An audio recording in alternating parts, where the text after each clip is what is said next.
Smile. I know. Look at that smile. Did you get a haircut? You did get a haircut. Just did. His head grew. Yes. It's stress. I'm ready. I'm ready. Okay, all right. Woo! Hear that? It sort of works. All right, good afternoon and welcome to the Health and Human Services Committee.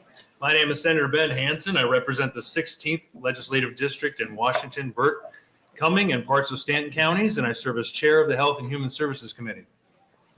I would like to invite the members of our committee to introduce themselves, starting on my left with Senator Ballard. Bo Ballard, District 21, Northwest Lincoln and Northern Lancaster County. Good afternoon, Jen Day, Legislative District 49 in Sarpy County. Good afternoon. My name is Lynn Walls, and I represent Legislative District 15, which is Dodge County and Valley. Oh, sorry, Senator Michaela Cavanaugh, Legislative District 6, West Central Omaha, Douglas County. Murph Repeat, Legislative District 12, which is southwest Omaha, and the good folks of Ralston. All right. Also assisting the committee is our legal counsel Benson Wallace, our committee clerk Christina Campbell, and our committee pages for the day are, I lost them already. There we go. Peyton and Ethan. So a few notes about our policy and procedures for today. First of all, it's going to be kind of loud. So it's all right. They do their best to kind of quiet everybody outside, but when they open the doors and close them, we'll hear a little bit of noise, but we do our best to make sure that it's as quiet as we can so we can make sure we hear everybody who's testifying. If you do have any cell phones, make sure you please silence them or turn them off. And we will be hearing one bill today, and it's listed in the order outside of the room. On each of the tables near the doors to the hearing room, you will find green testifier sheets. If you're planning to testify today, please fill one out and hand it to Christina or one of the pages when you come to testify. This will help us keep an accurate record of the hearing. If you are not testifying at the microphone but want to go on record as having a position on a bill being heard today, there are white sign-in sheets at each entrance where you may leave your name and other pertinent information. Also, I would note if you are not testifying but have an online position to submit, the legislature's policy is that all comments for the record must be received by the committee.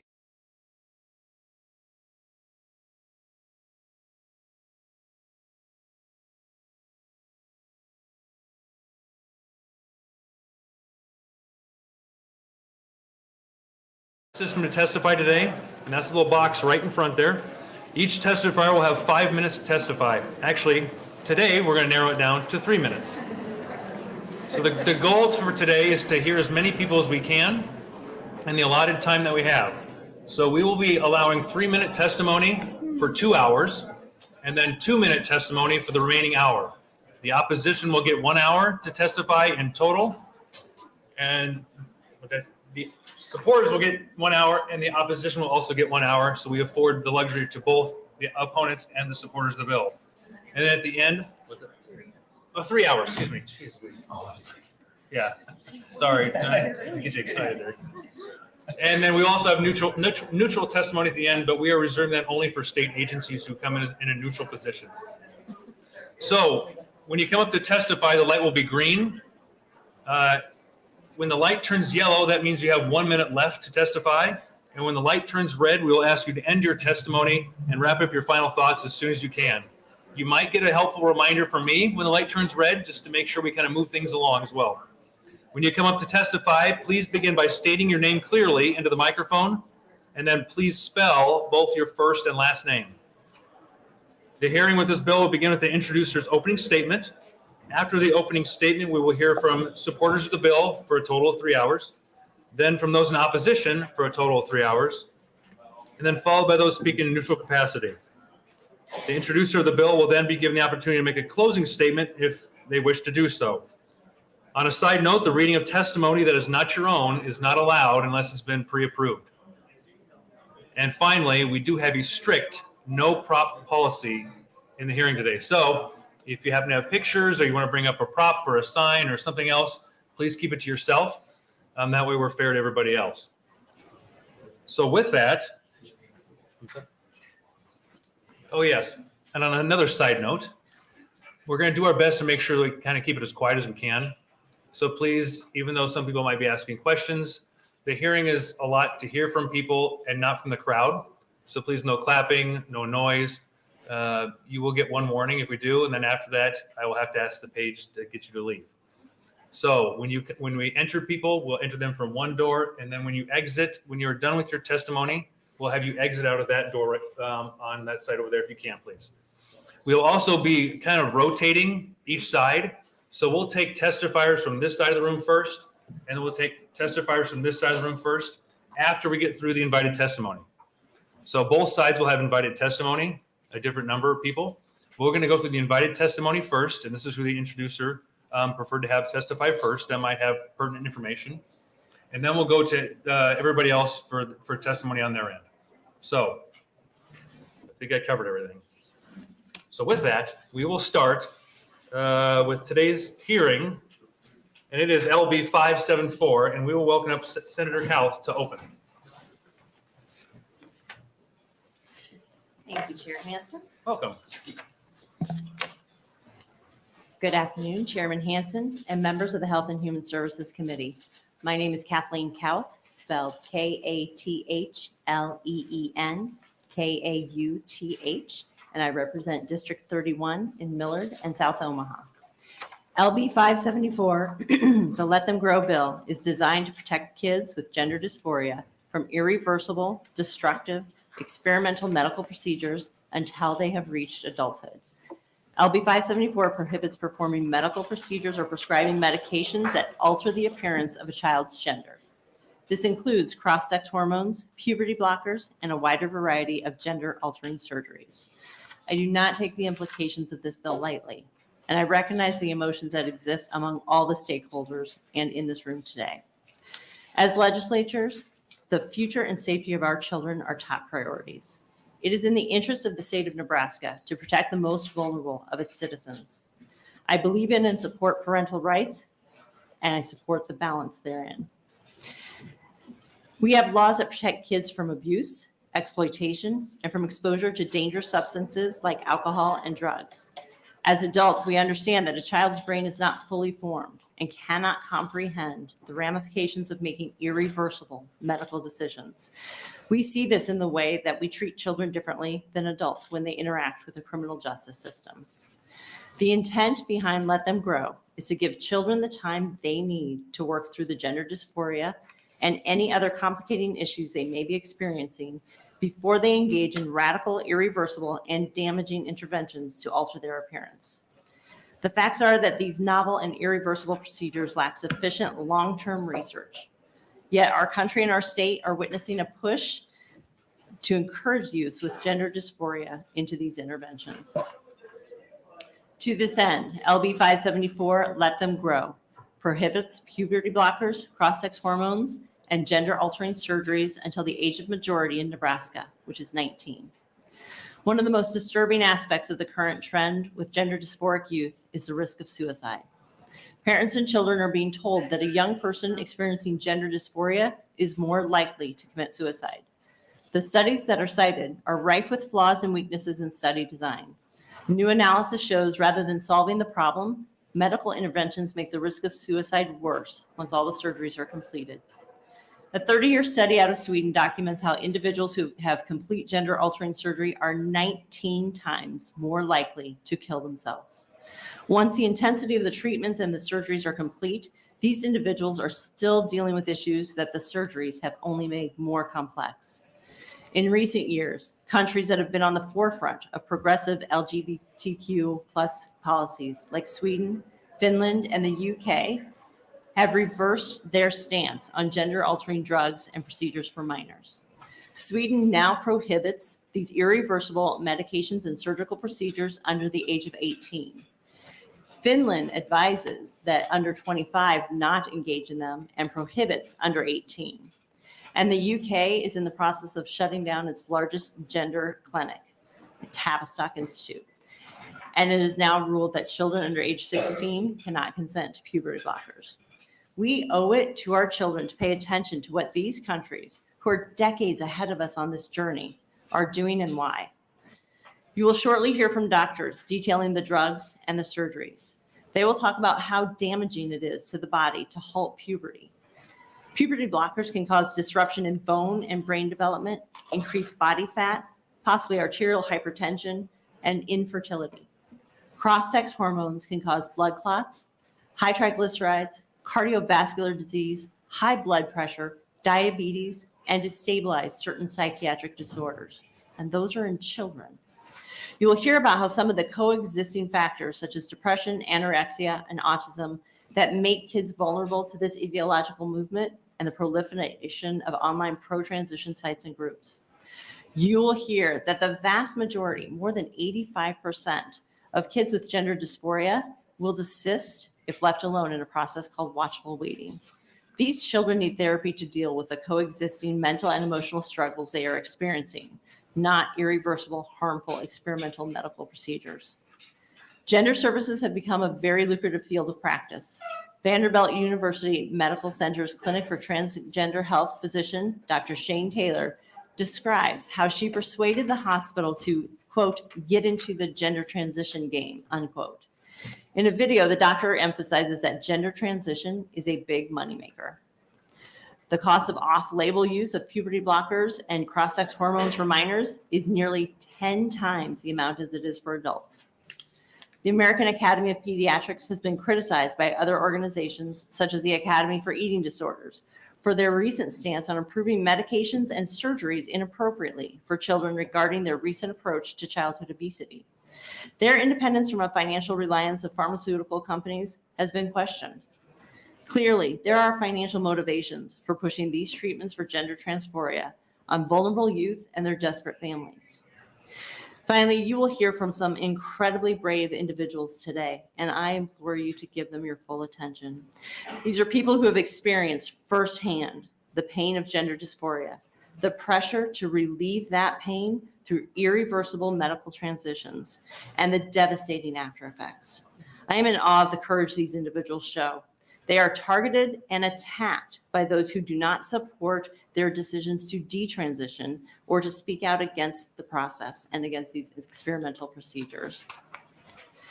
Thank you for allowing the Let Them Grow bill to be heard today. I am open for questions. Thank you for your opening. Are there questions from the committee? Yes, Senator Day. Thank you, Chair Hansen. Thank you, Senator Cow, Yes. for being here today. You mentioned a study in Sweden Mhm. talking about 19 times. Do you perhaps have the information on where that comes from? I will get it to you at the Karolinska Institute, and we have the studies. Okay, thank you. Absolutely. Yes, Senator Kavanaugh. Thank you. Thank you, Senator Calvin, sorry. First, I just want to start out by, and I'm going to make this announcement periodically, just for anybody that's watching that needs it, that you can text START to 678-678 in case you are needing support today during this hearing.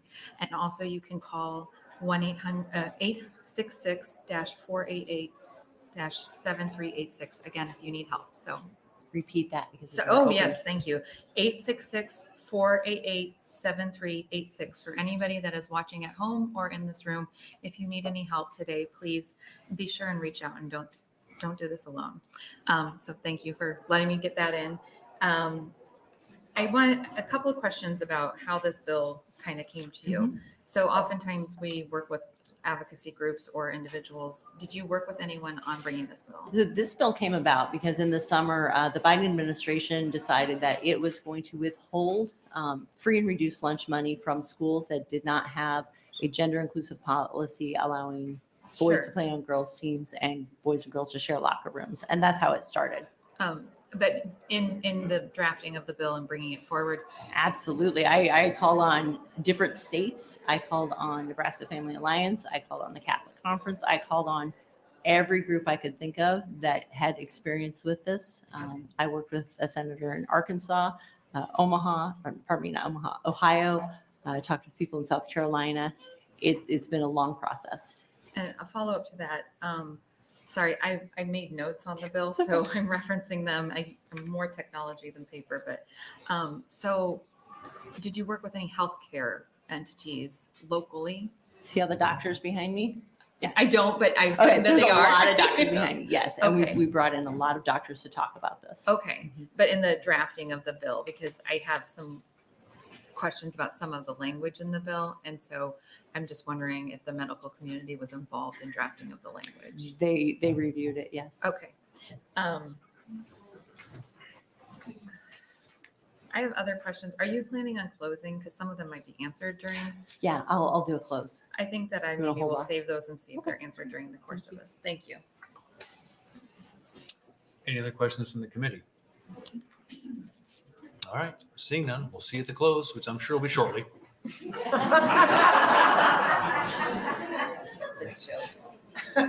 Jokes today.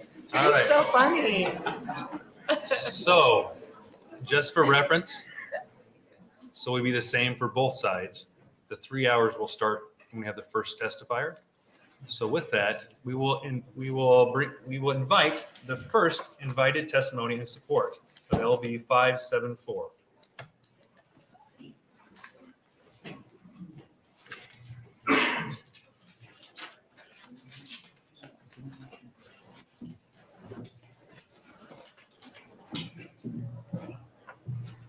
Good afternoon.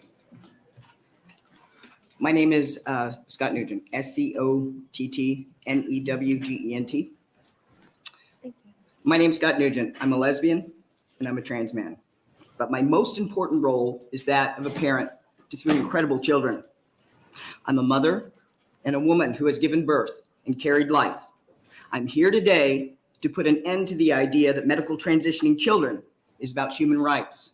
It is not. It's about money. Market research predicts that gender-affirming care will generate more than $5 billion by the end of the decade. The truth is that medical transition is experimental, it's dangerous, and it doesn't cure anything. But convincing you it does unlocks insurance companies and governments to pay for it. We now have children's hospitals all over Europe that are halting the medicalization of children. The leading country in Sweden has shut down all medical transitioning. All of Europe is doing the same thing. They're calling it the biggest medical scandal in modern history. Yet here in the United States, we think it's about human rights. It is not. I underwent more than $1 million worth of surgeries and hormone therapies to change from Kelly, a woman, to Scott, a trans man. And I almost died in the process. In fact, I still have infections. As you can see right now, I'm suffering from one. These infections will shorten my life because these procedures are experimental.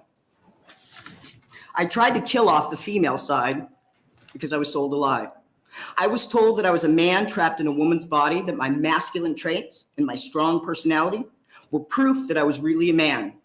I was told if I pumped myself with testosterone, all my self-loathing would magically disappear. Remove my breasts, alter my genitalia, but I was tricked. You cannot transition your pain away. You only add to it. If only I had embraced my differences. If only the medical community would have accepted me for who I was, my wife for who I was. We need to let these children have time to learn to love their natural bodies and embrace their differences. With gender interventions, there are no pause buttons. 10,000 complaints against Lupron, against precocious puberty. Testosterone is irreversible. Males on estrogen can be permanently sterilized in 4 months. Are you really going to listen to or take stock in the AAP that follows the WPATH, an entity that accepts eunuchs as a gender for children, an entity that has never held up in a court of law anywhere in the world as a baseline for care? Medical transition is experimental, all of it, except for top surgery. And that's the truth. Okay, see that your red light is on. Thank you for your testimony. I'm just going to say one more thing, and then I'll leave. Briefly is fine. Fine. For you to do and do the right thing today, you will be considered a bigot. but tomorrow you will be a hero. This is wrong on every level. I've done it. I've researched it. I've talked to hundreds of transgender people. Don't do this to kids. And Scott? And Scott? Hey, Scott? Oh, sorry. Yep. Okay. Like I mentioned before, please no applause. If I have to, and I really don't want to have to, if we hear too much noise, the clerks will come and remove you. So, Scott, sorry. It's okay. We're going to see if there's any questions from the committee, if that's okay. Is there any questions? Yes, Senator Mills. Thank you, Chairman Hanson. Can you just talk a little bit about your life prior to the surgery? Like, just tell me a little bit about yourself prior to. Why I decided to. Yeah. It's a good question. It's a really good question. Here's the truth. I was 42 years old. I was a successful, business sales executive, but I was married to a woman that didn't really embrace being a lesbian. And so it came at a time where, we had been together for a while. And over the years, I always heard that, you do this like a man, you do that like a man. It just kind of went in my ear and out the other ear. And then when the social contagion started coming in, the Jazz Jennings and the this and the that, and, some different family issues, I just kind of said, hey, you know what, maybe I was born on the wrong body. And that was just something that was just grabbed onto. And then after that, being vulnerable, I went to a therapist, a transgender woman therapist, because I thought that would be the best thing to do. And within 5 minutes, she looked at me and said, how long have you been wearing male clothing? I was a business sales executive. I looked like Gillian Anderson. Nobody would think that I was a man. But that sentence at 42 absolutely changed my life. I won't get to meet my grandkids. This will kill me. These infections will kill me. This is serious. This is not about human rights. But that one sentence changed the whole trajectory of my life. And then I went to a gynecologist who said to me, oh, wow, you've got a nice little jaw there. Have you ever been tested for intersex? The issue is that insurance wasn't paying for it at that time, but I could write a $70,000 check. So at 42, if I'm not able to navigate through this, you think that children with an immature frontal lobe can? You're nuts. All of you are nuts if you think you can. Thank you. Thank you. Are there any other questions from the committee? All right, seeing none, thank you for coming, appreciate it. All right, we'll take our next invited testifier.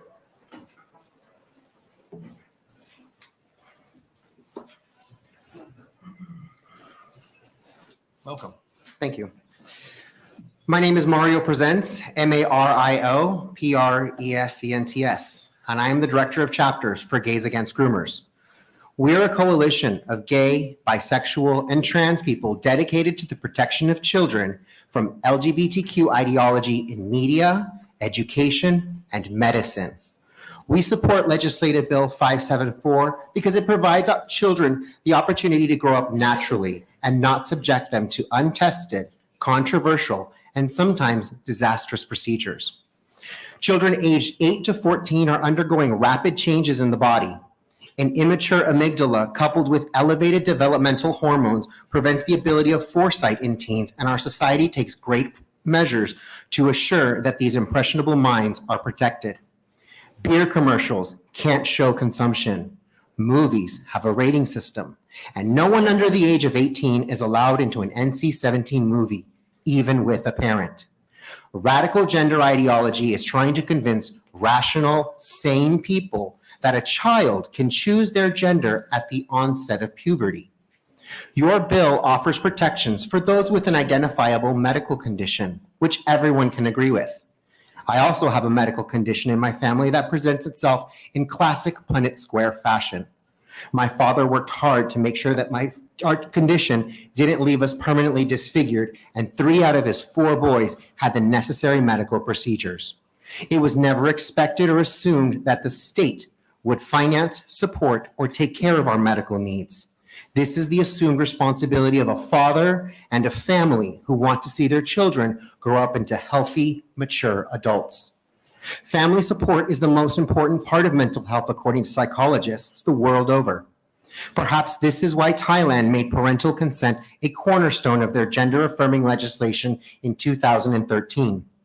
Even for those we consider adults, without parental consent, those aged 20 and younger are prohibited from receiving gender-affirming care. Anyone under the age of 18 is barred from these procedures completely, and adults who truly need this care are followed closely by endocrinologists and therapists throughout their long-term care to avoid rejection of this new identity, which is also included in their law. Never before in history have so many young people been rushed to hormone blockers, chest binders, and double mastectomies as they are now. Children are not an experiment, nor will we allow them to become lifelong pharmaceutical dependents. Join history and protect the children of the future by letting them grow up into healthy adults, the way that they're meant to be. Just let them grow. Thank you. Thank you for your testimony. Well, hang on for 1 second. We'll see. Are there any questions from the committee? All right, seeing none. Thank you very much. All right, we'll take our next testifier, invited testifier.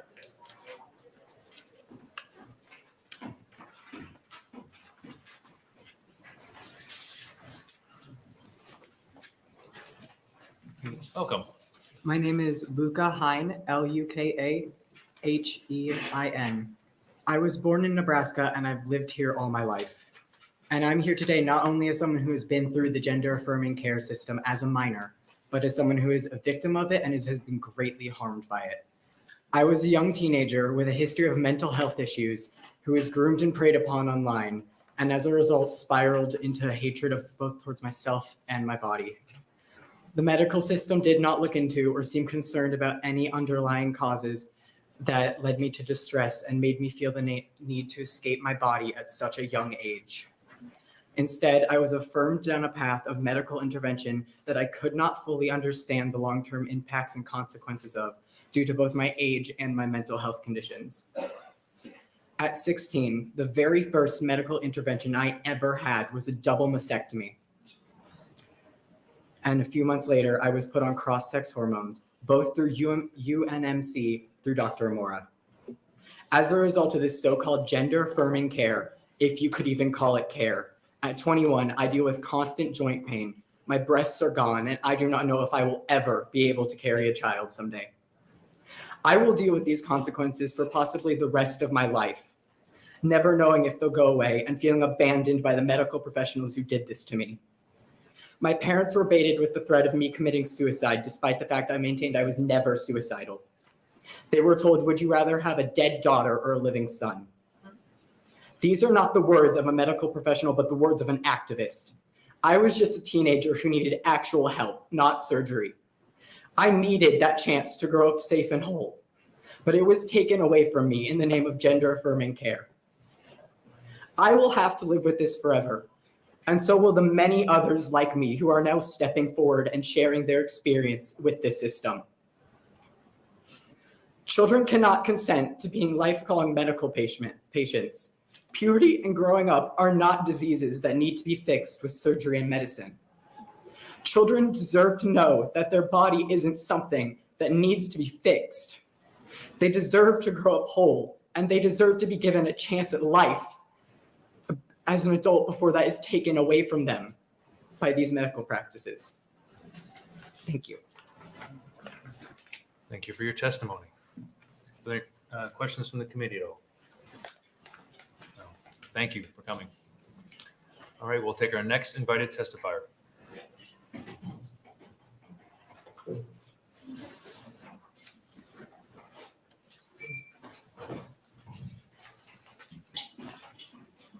Welcome. Thank you. My name is Erin Brewer, ERIN-BREWER. I'm a former trans kid. I started identifying as a boy in first grade after a brutal sexual assault.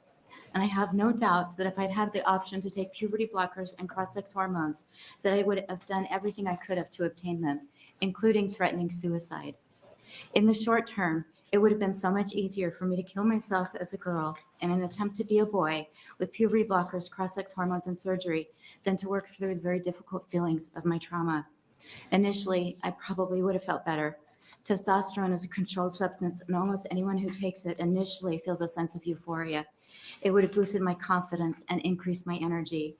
It would have allowed me to completely dissociate from myself as a girl and create a new persona to pretend that the horrible trauma that triggered my gender dysphoria didn't happen to me. But in the long term, it would have reinforced the mistaken belief that caused me to develop gender dysphoria, that it was too dangerous to be a girl. If I had been medically transitioned, I wouldn't have gotten the help that I so desperately needed to work through my fear and shame and self-hatred. I never would have realized that my transgender identity was a coping mechanism, and I have talked to dozens of detransitioners who were not so lucky, like those sharing their story here today. I am grateful to those who helped me to understand that my gender dysphoria was the result of a sexual assault, and not because I was inherently flawed or born in the wrong body. Puberty blockers and cross-sex hormones allow children to avoid facing their problems and whether that be grappling with homophobia, struggling with autism, or trying to recover from significant trauma. It is our job as adults to give children the message that no matter how intense and how difficult their feelings are, that they can work through them without disassociating from themselves to become a different person, without irreversibly damaging themselves in the process. We know that encouraging children to run away from their pain and struggles is not a good solution, even if it makes them feel better in the short term. It is natural for children to do what they can to shut down difficult feelings, which is why we have policies to stop them from self-medicating with drugs and alcohol. We need similar policies to protect children from the dangerous effect of puberty blockers and cross-sex hormones.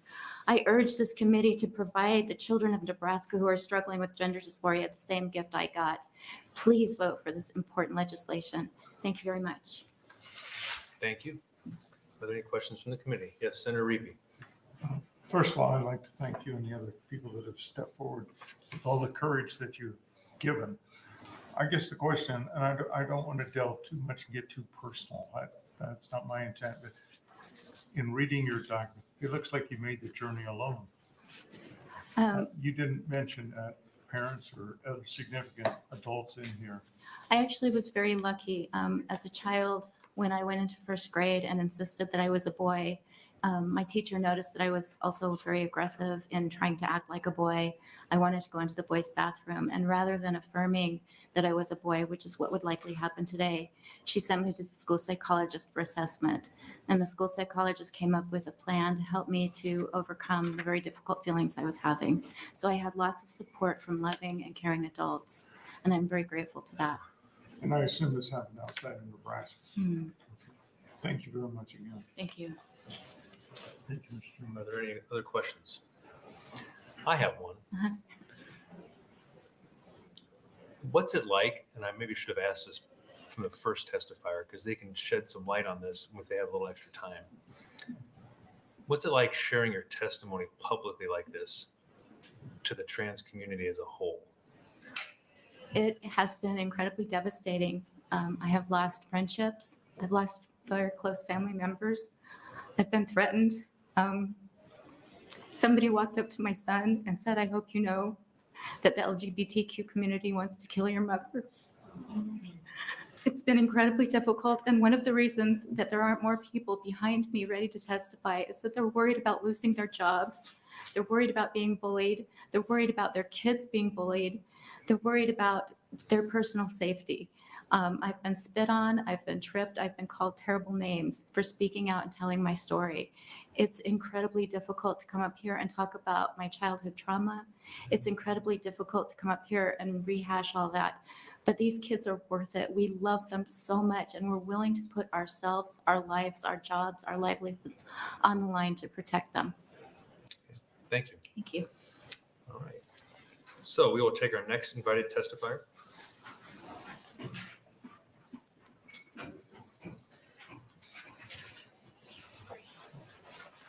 Welcome. Thank you. My name is Kat Cattinson, Cattattinson, and I'm a detransitioned woman. I experienced discomfort around my biological sex beginning in early childhood, but I didn't learn about transgenderism until age 13 in the mid-2000s when I accessed my first website for female-to-male transgender people. After I learned about gender dysphoria, I had an epiphany. The reason I had social difficulties, was bullied, and felt uncomfortable in my body was because I was meant to be born a boy. Back then, I didn't find any information on puberty blockers, which are now readily available for minor girls. I began starving myself and throwing up after meals to erase the feminine curves I was developing. As I lost weight, my health deteriorated and I was diagnosed with anorexia. Doctors were concerned as they could see I was underweight even when I insisted I felt fat. At no point did anyone affirm my anorexia by agreeing with me that if I felt fat, I must be correct.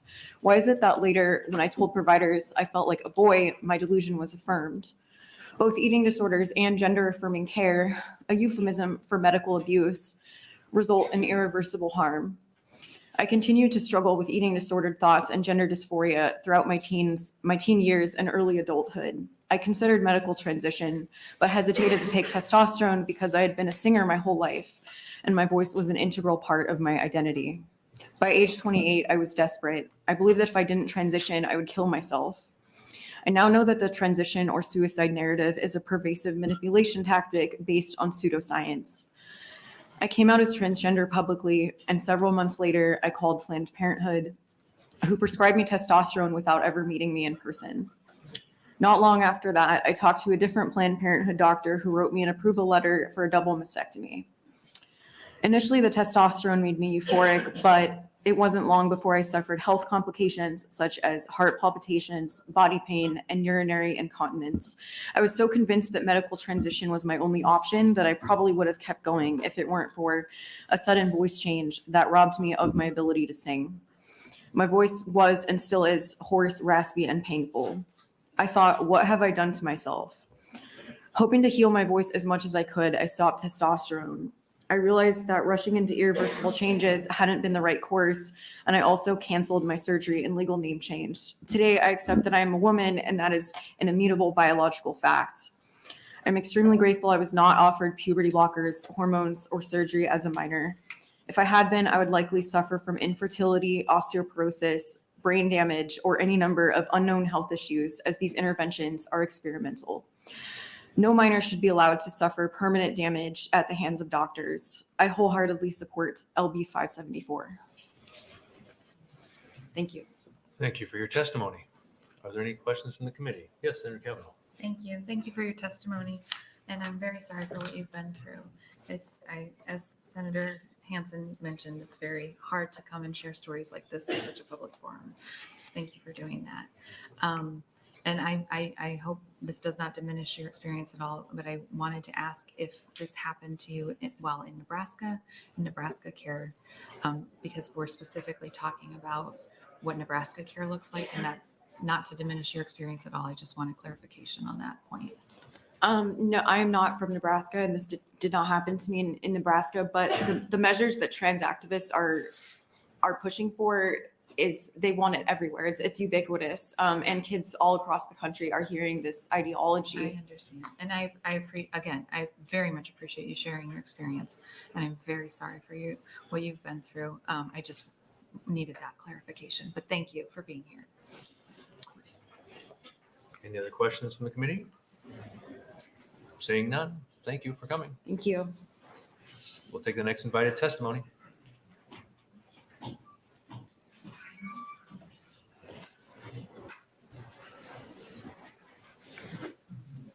Welcome. Hi, my name is Atoa Vayaso.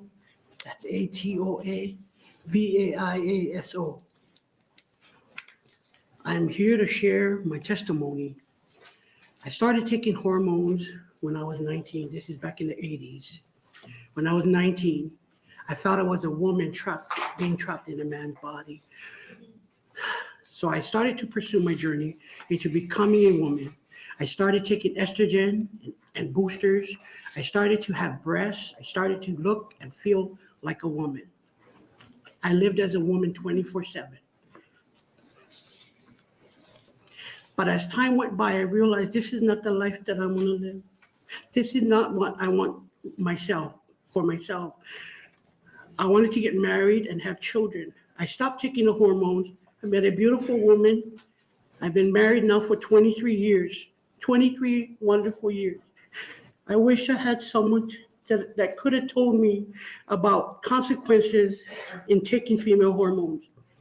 I thank God that I never went as far as having the operation. But I'll never have a chance to say, she's got my nose, or he's got my eyes.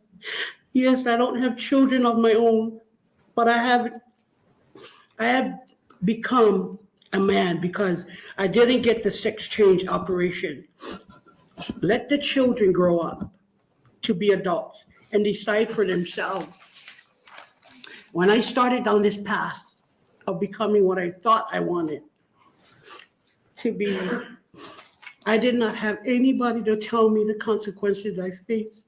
Now that I have changed my mind, I thank God for bringing me through what I've been through. I'm a living example that you can change your mind and turn your life around. Don't do to the kids what I did to my body. Don't take away from the children a chance to change their mind. Thank you. Thank you for your testimony. Any questions from the committee? Seeing none, thank you for coming. Thank you. We'll take our next invited testimony.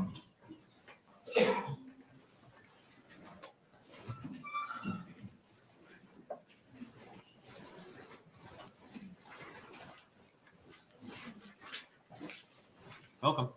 Thank you. Good afternoon, Senators. Thanks for hearing us today. My name is Tiffany Frost, and I live in Bennington, TIFFANIFROST. I come today in support of LB 574. Most people that are here today argue against this bill, insisting that if a transgender person doesn't receive gender-affirming care, they will commit suicide. I've heard it hundreds of times. I've actually heard it from my own child's mouth. I've heard it from a therapist. I will not argue that transgender and gender dysphoric people are in a great deal of distress, because they are. However, let's get to the root of their distress rather than permanently medicalizing them.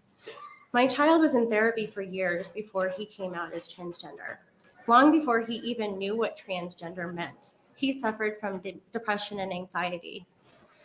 After I expressed my concerns about moving forward with permanent changes and refusing to affirm my son's identity, my son's therapist tried to explain to me that disagreeing with my child about his desire to transition, my child equated that to me not loving him.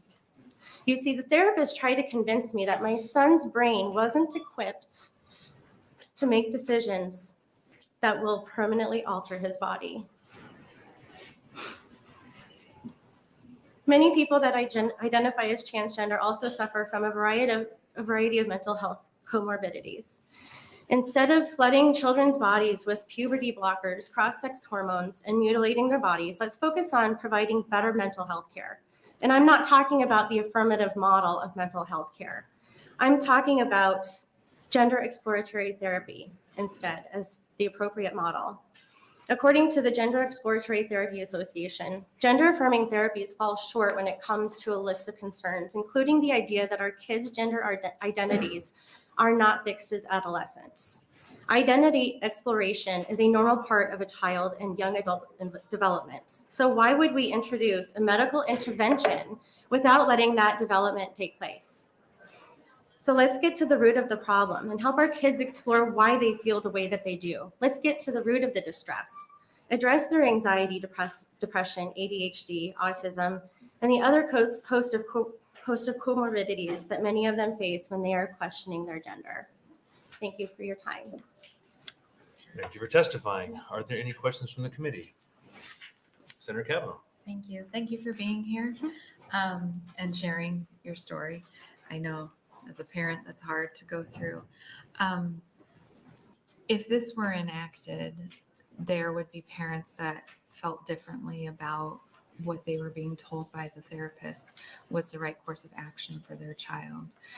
And I guess I'm just on the other side of that. You were able to make the choice that you felt was right for your child. This would not afford another parent to do the same thing. You don't have to, but would you want to speak to that, or do you see it differently than I'm seeing it? I guess I'm just looking for some more insights. My idea is that we are here to protect our children, and performing experimental effects on our kids is not beneficial, whether it's my child or someone else's child. Okay, thank you. I appreciate that. Thank you for being here. Seeing no other questions. Thank you. Thank you. All right, we'll take our next invited testimony.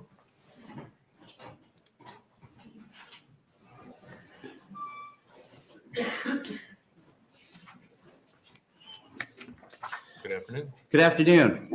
Dear Chairperson Hanson and members of the Nebraska State Legislature Health and Human Service Committee, my name is Greg Brown, Gregbrow'n. I live in Kearney. I have a PhD in the biological basis of health and human performance. I'm a professor of exercise physiology. I'm here today to speak in favor of LB 574 on my own behalf. My statement does not represent any type of statement on behalf of my employer. From a biological point of view, human beings are either male or female.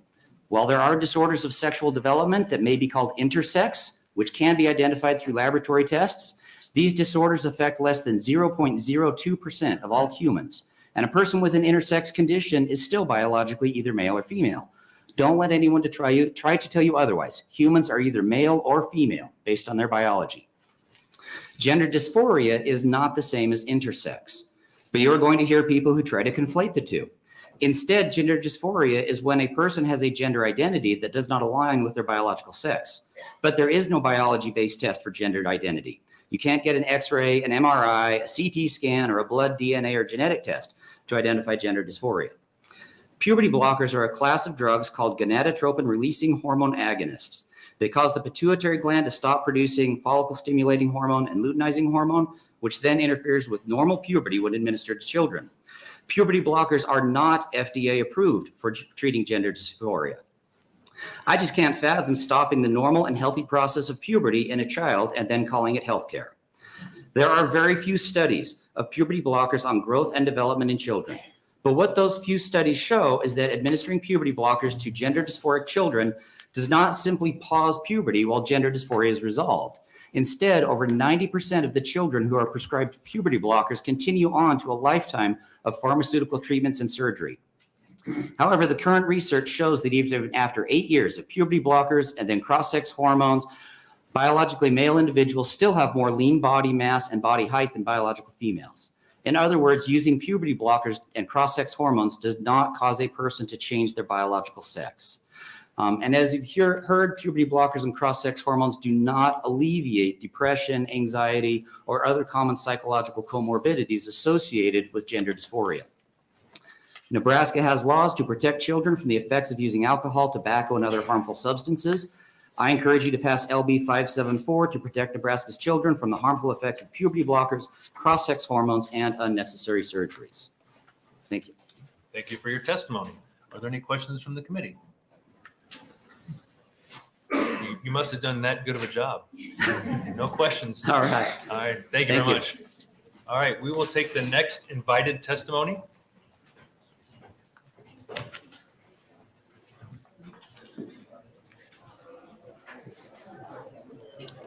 Maybe wait 1 second here. Give me a chance to nestle into this chair.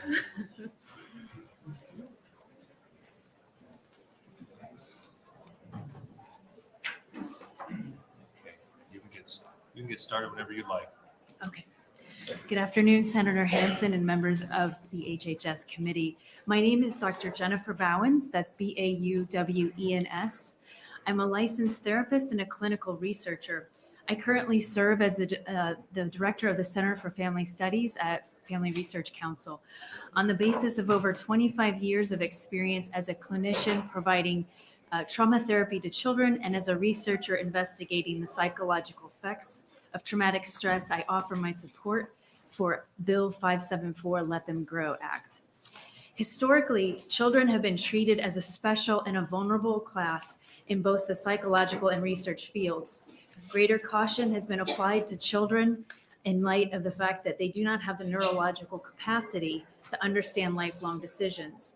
Thus, we've always proceeded with caution when regard to interventions for children, particularly when the evidence is weak or the research methods are in the early phases, which is the case in this body of literature. What is being referred to as gender affirming care is in direct opposition to our knowledge regarding development and our understanding of good research and treatment. Compared to other psychological disorders in the DSM-5 TR, gender dysphoria is currently being treated with the most invasive interventions connected to a psychological issue. Gender affirming care has also created a monopoly on treatment options, as it demands that there is only one way to treat gender dysphoria. And by comparison, I would really urge you to look at the Cochrane Collaboration website, cochrane.org. Just type in any disorder you want, but you could type in depression, and you'll see a whole host of treatments that you can use to treat depression for children. But when it comes to gender dysphoria, there's actually only one way. There's only one path, and that is to try to make a child to be someone else. There are a number of concerns that I have with both clinically and with the research. And just to name a few, one, these interventions are being endorsed based on consensus, not evidence. That means the practices were voted on rather than standing on the merits of solid research findings addressing gender dysphoria. Two, the success rate for non-intervention for gender dysphoria already exceeds what most psychological success rates for most psychological interventions. And three, the research around this practice does not account for competing diagnoses or variables. For example, 45% of trans-identifying folks reported childhood sexual abuse, and that's from the Williams Institute, which is the LGBT think tank. And I can tell you, as a trauma clinician, someone who has experienced sexual trauma, it's not uncommon for them to hate parts of their body or want to get rid of those aspects of themselves that made them vulnerable. And four, we often hear the claim that a failure to provide these interventions will increase the risk of suicide, but this approach is actually unethical and a clear departure from the practice of empowerment and self-management, which are important goals of mental health practices. These kids deserve better, and we should be innovating. You have the red light.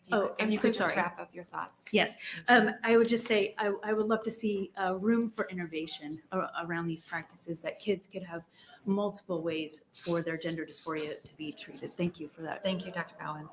Are there any questions from the committee? Okay. Senator Walz. Thank you. Thanks for coming today. You know, as I listen to the past testifiers, I'm just kind of wondering what type of opportunities have they or do people have for counseling, and what barriers are there for opportunities for counseling? Yeah. I love my profession. I love helping children in their most vulnerable time. But unfortunately, my profession has gone off the rails. And what we have right now is so much pressure. I mean, I feel the pressure coming out here, coming against my field, because we have an affirmation pathway. Like I said, when you look at Cochrane Collaboration and you type in gender dysphoria, there's one meta-analysis on this whole topic. And yet the science is supposed to be settled. So as a clinician, there is immense pressure to go down this path of affirmation. There are many other ways that we could treat it, because we know 45% are experiencing abuse. Yeah, I'm more curious on what type of opportunities are available and what are the barriers for people to have that opportunity for counseling. Is it money? Is it? Can you talk to me? Sure.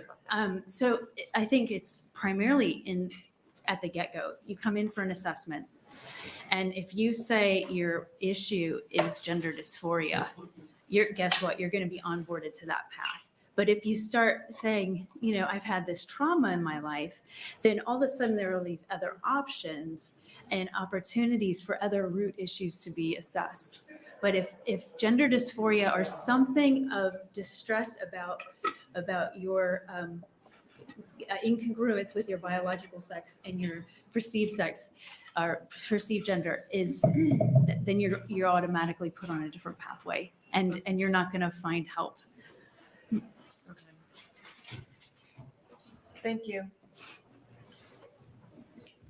I'll go next. Senator Ballard. Appreciate it. I just do what I'm told here, so. Hey, don't we all? No. We're receiving a lot of correspondence about the potential for suicide. We're receiving a lot of lot of emails, correspondence about the potential for suicide. I think one of the testifiers even said, I'll read verbatim, they were baited in threats of committing suicide. Can you unpack that for us through your? Yeah.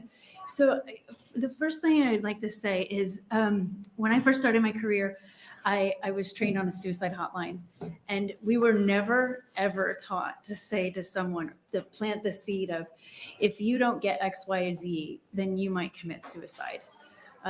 Second, I worked in this domestic violence space, and we would often hear the story that we would often hear this story that, maybe the person abusing, if you leave me, I will commit suicide. So that is manipulation. I would often tell the person I was working with, you can't live your life based on that threat of suicide. Of course, we're going to assess, we care about this person, but I'm not going to live under and make all of my decisions based on that threat.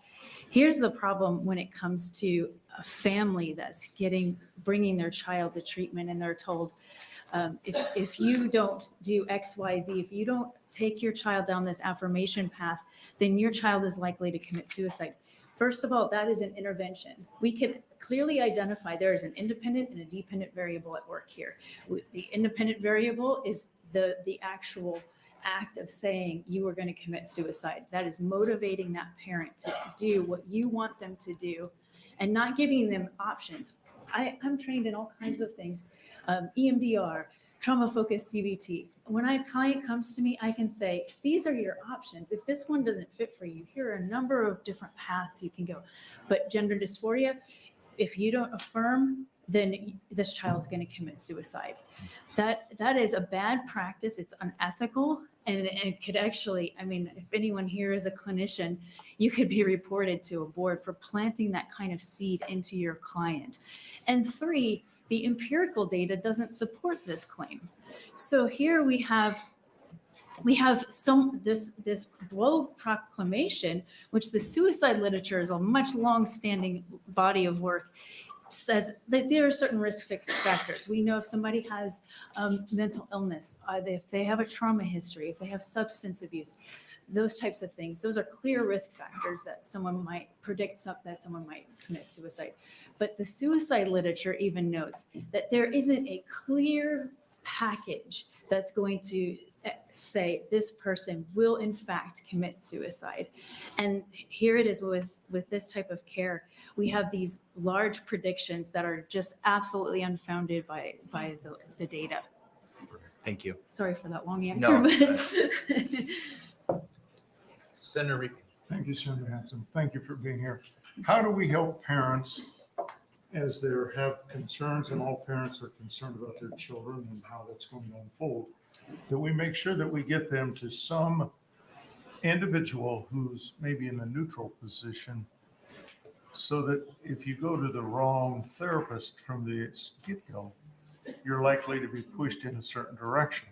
So that first decision is critically important.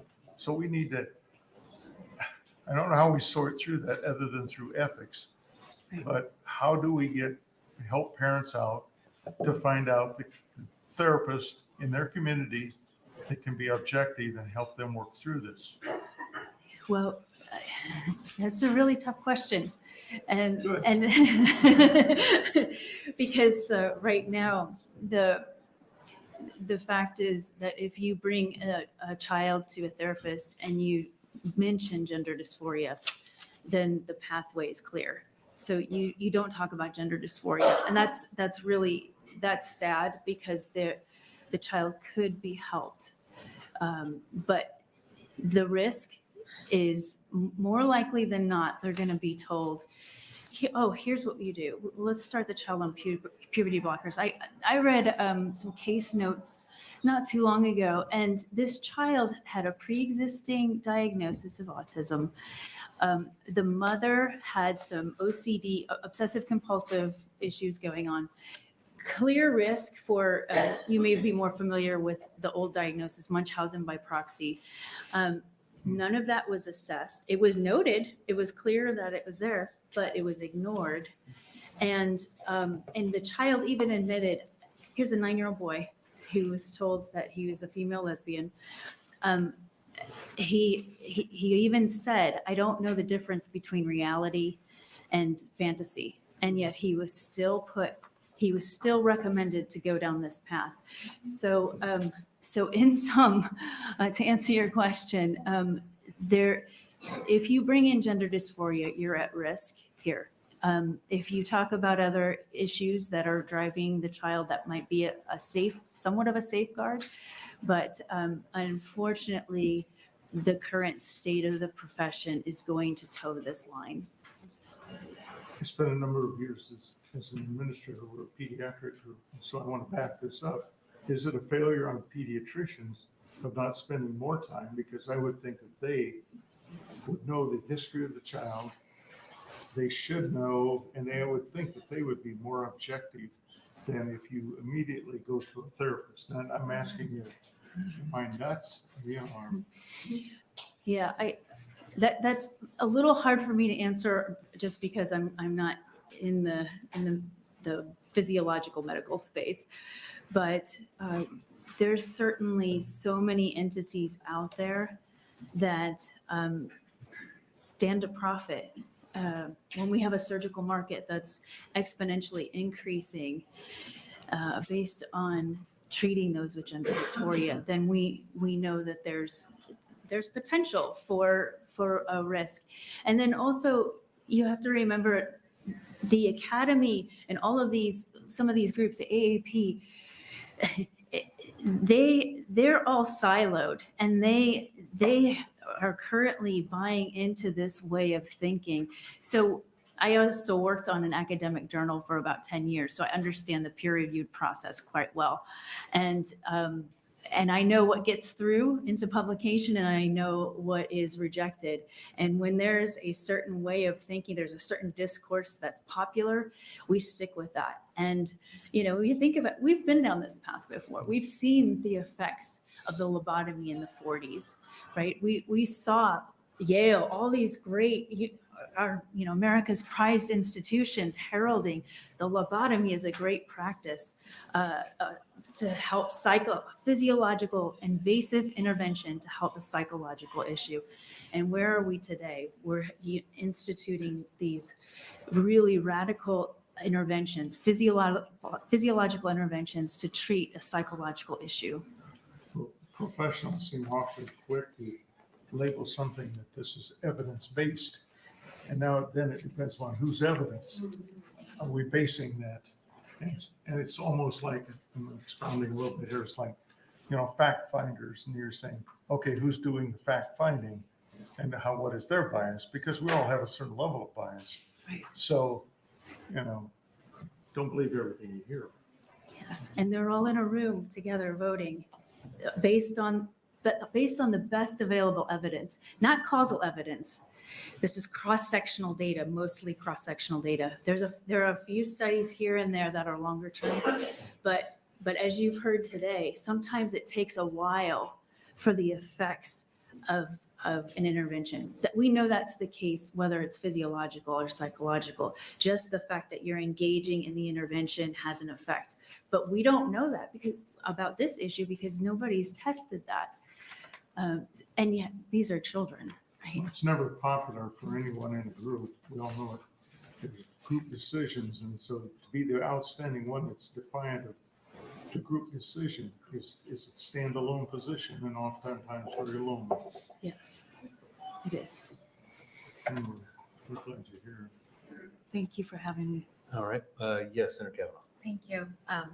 Thank you for being here and sharing your perspective. Something that just kind of spurred a question while you were talking with Senator Reapy is this gender affirming care, this approach is the national standard for care? Yes, this is based off the WPATH guidelines. Okay. So in Nebraska, if we were to change how we approach gender affirming care, we would then not be in compliance with WPATH. So I'm sorry. If we were to enact this legislation, we would be going in opposite, or not in opposite. We would not be in compliance with WPATH's recommendations. Right. You'd be more in compliance with science. Okay. Okay, I'm more asking for the technical side of things. Okay, sorry. So, thank you. That's very helpful clarification. All right. I actually have a couple questions. Yeah. Can you explain what WPATH is? Are they a government-controlled entity? Are they a regulatory authority? Like, I heard it a few times already today. I'm just unfamiliar with it. Yeah, they're not a government authority. They're a board that's gathered together that have basically trans activists a part of them. And they have developed guidelines that they believe are the way to intervene for people who have gender dysphoria or some kind of distress about their biological sex. So those folks have come together and they've written out their guidelines, and that's pretty much what's been adopted across the world. But it's not based on good, sound empirical data. And every person is, as Senator Koff introduced, every person that starts to look at this data backs away from the practice, because it's all there. If you really want to see the effects of these procedures, it's all there to see that it's not helping mental health outcomes. And we do not have the kind of data to establish a causal relationship between gender affirming care and an outcome of robust mental health. That it's just not there. Okay. I think Senator Reapy and yourself in that conversation we're having kind of hit the nail on the head a little bit. We're starting to see, at least I think, a little bit of a trend towards like studies and journals that are kind of driven a little bit more based on agenda or emotion sometimes from both sides. I'm not saying one side or the other. The British Journal, I think, just came out with an editor who kind of had a lot of issues with the British Journal, and then the Lancet had to retract one of their stories, I think, not too long ago with COVID, and that's an enormous thing, I think, for the Lancet. And so I had just one question from more of a historical context. Yes. Can you explain the difference between was it DSM-4 from the 5 with gender dysphoria? Was there a change there? Yeah. Was it 4? I can't remember which ones they were. Well, I'll just tell you that there's been a lot of politics around the use of the diagnosis gender dysphoria. So I believe it was in 2017 that Denmark backed away from even having a diagnosis.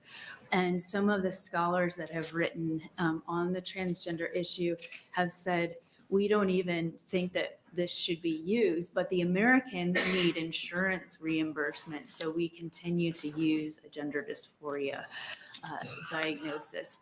So again, there's a lot of politicking in the medical science around real distress, around real pain.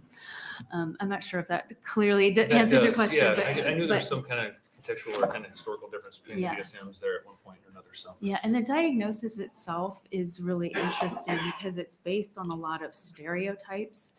What you see are things that, and that doesn't mean that I want to qualify that. There is real distress for some folks, but there are also, if you look at the diagnosis, there's a lot of wiggle room, just like there is with any diagnosis. But when you look at this one in particular, there's a lot of wiggle room. And the other thing that's disconcerting to me is that the observation period for this diagnosis is 6 months. And you look at other disorders in the DSM that we would consider are more long-term, or something that you would see over time with a person, which if you're making this kind of surgical move or something that's going to impact your body for the rest of your life, you'd want to have the kind of evidence that says, oh, this is going to be stable over time. This person's not going to decide to detransition in a year, right? I mean, hopefully we would all agree that we want to see some stability in the outcome. But what you see in the diagnosis itself, it's a 6-month observation time, the same for adults as it is for children. And when we look at these other disorders, that have that kind of characterological long-term impact, you see an observation period of at least a year with a recommendation that the diagnosis isn't typically made until the person is 18 years old. Again, with recognition that what we already know about the brain, which is the most crucial aspects of the brain, the limbic system, aren't fully developed until a person's 25 years old. And there's really good science behind that, 20,000 brain scans from NIH. Okay, thank you for answering my question. I think you're right. Obviously, just in the testimony alone we've heard so far, there's a lot of distress involved with this. So you're right. Any other questions from the committee? All right, thank you very much for your time. We'll take our next invited testifier.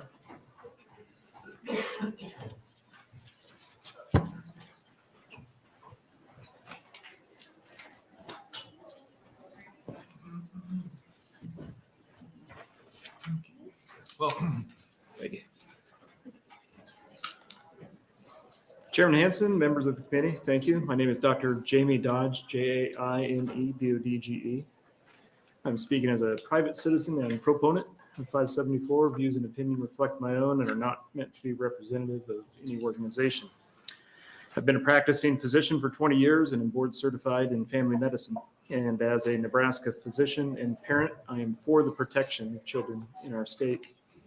The mental health of children is a present crisis, and children experiencing gender questioning and gender dysphoria are particularly vulnerable and in need of your help.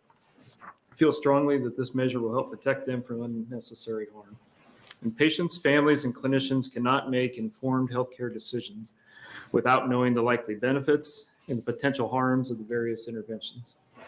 We have gaps in our knowledge at present as to which interventions are actually the most effective and the long-term outcomes of those interventions.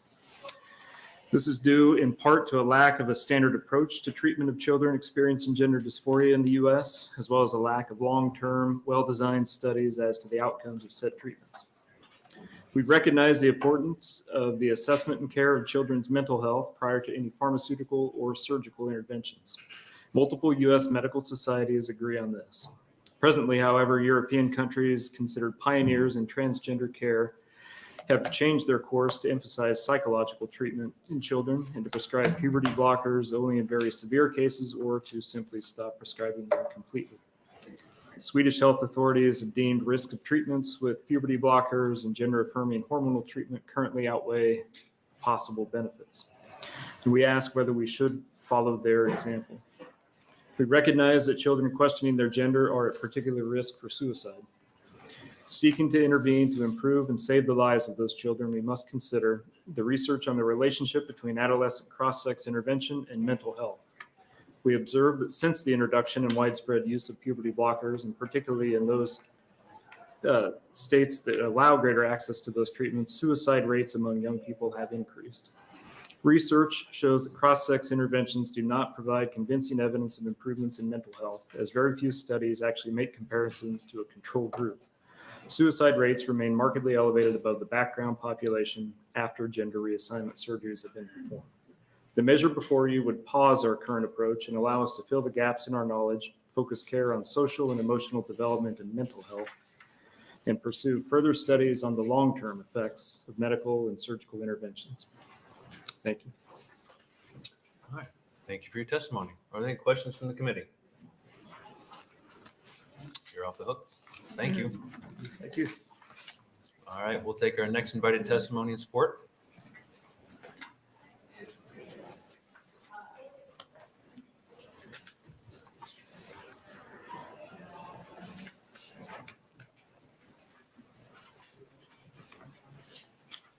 Good afternoon. My name is Dr. Jeannie Greisen, and I'm a pharmacist. I'm also a hormone specialist through PCCA, specializing in bioidentical hormone replacement therapy. I'm here today to provide information regarding hormone therapies, including estrogen, testosterone, spironolactone, and puberty blockers. These drugs should not be used in children for gender-affirming therapy. Despite the warnings, these hormones are included in protocols at UNMC, as well as the WPATH Standards of Care version 8. Gender-affirming care uses high doses of hormones. High doses can create a plethora of unwanted side effects. and have detrimental effects on health. I've provided you with information on the long list of side effects and risks involved with these medications. When girls are given testosterone, irreversible damage can occur, such as deepening the voice, body and facial hair growth, scalp hair loss, and infertility. Emotionally, testosterone can create agitation, anger, and irritability. Withdrawal can occur with abrupt discontinuation, and the patient can experience major depression, restlessness, irritability, and insomnia. Halted growth has been reported in adolescent boys and girls. Boys given high estrogen are at risk of blood clots, gallbladder disease, diabetes, and migraines. Pediatric use and safety has not been established. What has been seen in adults can be extrapolated to children, including growth of certain tumors. Estrogen should only be used in children when clearly indicated. Of note is that estrogen use can result in short adult stature if treatment is started before the end of puberty. Both estrogen and testosterone can cause cardiovascular events, including stroke and death. Spironolactone is added to the regimen to block testosterone, resulting in breast enlargement. However, this drug has been shown to be cancer-causing. This alone should be reason enough not to use in children. This drug can cause mental confusion, headache, and drowsiness. Last, luprolide or Lupron is used to stop puberty and development. The long-term effects of this drug in children is unknown, but may include a further compromise in adult stature. Although no clinical studies have been completed to determine if fertility is reversible, animal studies have shown recovery, while immature rats were shown no recovery after the medication is stopped. This class of medication can include psychological side effects of anger, aggression, depression, nervousness, and even suicide. To cover the full extent of these medications would take many hours. The published data shows these medications are dangerous to use in children, or the data is lacking in some cases. This type of therapy will undoubtedly create a patient for life, whether it's continuing the therapies or to treat the damages done by these therapies. Medical professionals need to look at their oath of do no harm. While claiming to be wise, they became fools. All right, thank you for your testimony. Are there any questions from the committee? Seeing none, thank you. All right, we'll take our next invited testifier.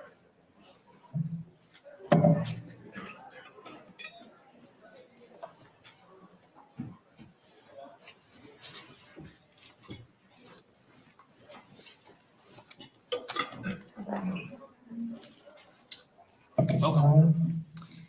Good afternoon, Chairman Hansen and members of the Health and Human Services Committee. My name is Marion Miner, M-A-R-I-O-N, M-I-N-E-R. I'm here on behalf of the Nebraska Catholic Conference to express our support for LB 574. As theories of sex and gender inconsistent with nature and the natural moral law are increasingly prevalent in popular culture, it is essential for the law to protect children while they develop and mature physiologically, emotionally, and spiritually. Opponents of LB 574 will argue that they wish to affirm the equal dignity of and society's respect for persons who feel a sense of incongruence between their biological sex and the gender with which they identify, which of course is often accompanied by feelings of anxiety and of being unaccepted.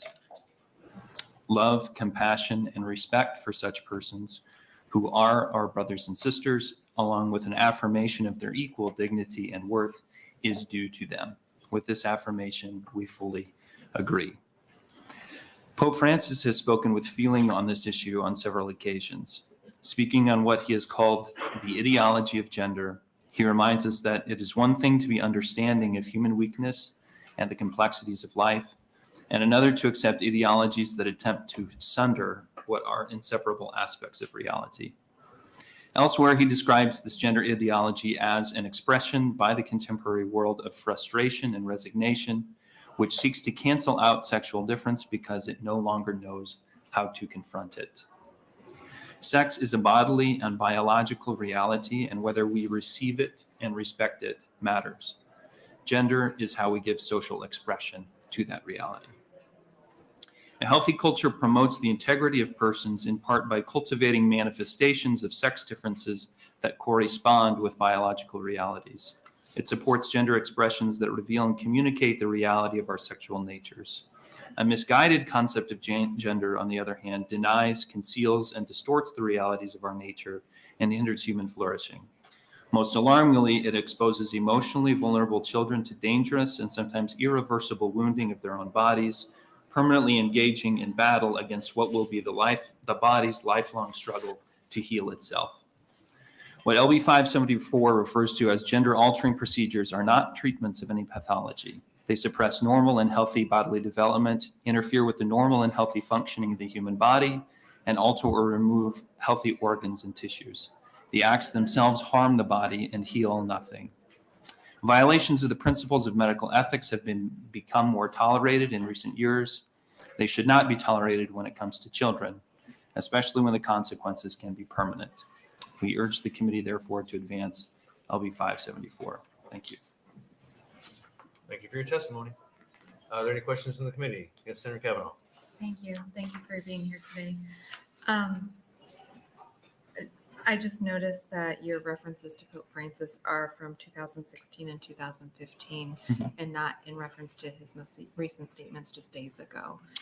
Sure. Would you like me to address those? I think that would give us a fuller picture of. Yeah. So the reference that Pope Francis made a few days ago was to the fact that he did not think it would be productive for countries to criminalize homosexuality. Those were the references that he made. Thank you. That's not what we're dealing with here. Right. I feel like to do justice to the Pope's views, we should make sure that we're doing justice to them, and that he also says that we need to treat the LGBTQ community with compassion and not as though they are sinners. I'm not 100%. Yeah. I just wanted that said for the record, and I also think this is a great opportunity, if you don't mind, for me to reiterate that anybody here today in this room or outside of this room that is struggling and needs help, to please text START to 678-678 or call 1-866-488-7386. Again, if you are struggling, you are not alone. Please call 1-866-488-7386. Thank you, Mr. Minor, for bearing with me. Thank you, Senator Kavanaugh. Any other questions from the committee? All right, seeing none. Thank you. Thank you. All right, we'll take the next invited testimony.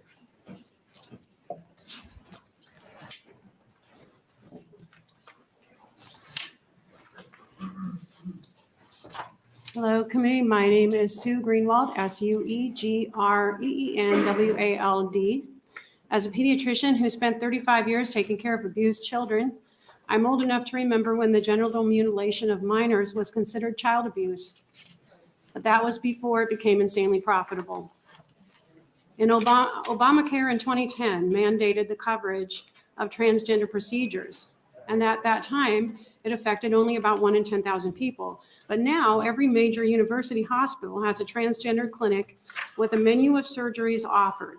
Last year, Vanderbilt University exposed the field as a big money maker and said entire hospitals can be supported by these surgeries as they require multiple follow-ups. That means that people are not cured by these surgeries. Instead, they become lifelong patients requiring more surgeries to fix the complications. Luring in young patients before they can understand the adult consequences keeps the profit coming in. Dissenting doctors are threatened and silenced, many of them who would otherwise be here today. Major medical associations depend on these universities for membership and donations. So they decided they could live with defining gender affirmation as telling a girl she is a boy and conversion therapy as telling a girl she is a girl. In fact, the 2018 American Academy of Pediatrics report for gender affirming care, which is often quoted by court judges and policymakers, was actually written by one doctor and approved by the same doctor, and he is a gender care specialist. Planned Parenthood is selling cross-sex hormones promoting gender ideology in schools through their CSE curriculum, which was recently thwarted in much of Nebraska. And in some states, the Planned Parenthood clinics are moving offices right into the schools, which overcomes the problem of patients too young to drive themselves across town. Hormones are lifelong treatment. The younger the patient, the longer you can profit from them. And drug companies are not complaining. This windfall to the medical industry is coming from your insurance premiums and Medicaid taxes, as these treatments are all mandated. Who could have guessed in 2010 that an entire industry would be created from a loophole designed to help a few disenfranchised people? And starting as young as age 3 in some of these clinics. A high percentage of the affected youth suffer from autism or childhood trauma. All they want to be is accepted. Some are socially awkward, and they're convinced by peers that their problems will go away if they just change their body. The peer groups, both at school and online, tell them we'll accept you and we'll celebrate you, but only if you'll change your body to comport with what we would like to see. And some teachers in those schools stand ready with a trans closet and willingness to keep secrets. School counselors are being trained to isolate the child from the parents and support the transition. The pipeline goes from school to the clinic, and the families suffer. Thank you for your testimony. We'll see if there's any questions from the committee here. Yes, Senator Walls. I just want to kind of piggyback off of the question that Senator Hansen had a little while ago regarding visits to pediatricians. And if you have a young person that comes to your office and talks about having social difficulties and, maybe thoughts of suicide, can you kind of talk about the process that you go through with that family? Are you talking a person coming in saying they're suicidal? Is that what you're asking? Right. We've heard from, 4 or 5 testifiers that were in some deep depression. So as children coming in to see you, what kind of process do you take the family through to help them? In my 35 years of practice, I've never had somebody come in and say I'm suicidal. They are having problems sleeping. They're getting into trouble.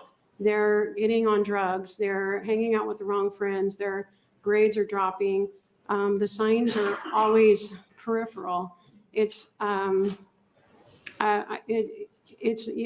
as cut and dried as people would like to think. I don't know if that answers your question. No, not really. It's okay. It's all right. I'll see if I can find another. Yes, Senator Reapy. Thank you, Chairman Hansen. As a pediatrician, other pediatricians. How many of your patients would come in there and express to you their concerns and their questions, and then how do you address those in terms of what they should do, where they should go? Do you have them come back, and do you spend routinely, or is it much like many pediatric offices? It's routine. This is your 3-month. This is your 6. This is your annual. Yada yada yada. Given that I treated traumatized children, my practice was a little different than a lot of the average practices, and I did address a lot of those issues. It's off the topic, but a real challenge in our area in Kearney is having mental health practitioners to refer those people to. Many times they had to be referred to someone in Omaha or Lincoln. I retired from general practice about 5 years ago, and as I said, this really wasn't an issue. Transgender wasn't talked about 5 years ago. Gender dysphoria was an extremely, extremely rare condition 5 years ago. But the social contagion that we are experiencing now has made it a forefront thing. And 5 years ago, people talked about things like anorexia. And there were other ways that children express their anxiety than gender dysphoria. That was an extremely rare condition 5 years ago. What impact do you feel social media has on it? A huge effect, because social media is ubiquitous now, and kids who are depressed and isolated, they turn to social media for company. The social media, particularly TikTok, will, if a child looks up gender dysphoria or transgender or anything related, it has an algorithm to take them down the rabbit hole, and it's extremely damaging. And I'm sure that fact that so many children now have cell phones and access to social media is part of why we find ourselves in this position. Thank you. Thank you. Senator Kavanaugh. Thank you. Thank you for being here. Do you consider being gay to be a social contagion? I'm sorry, I can't hear Do you. you consider homosexuality a social contagion?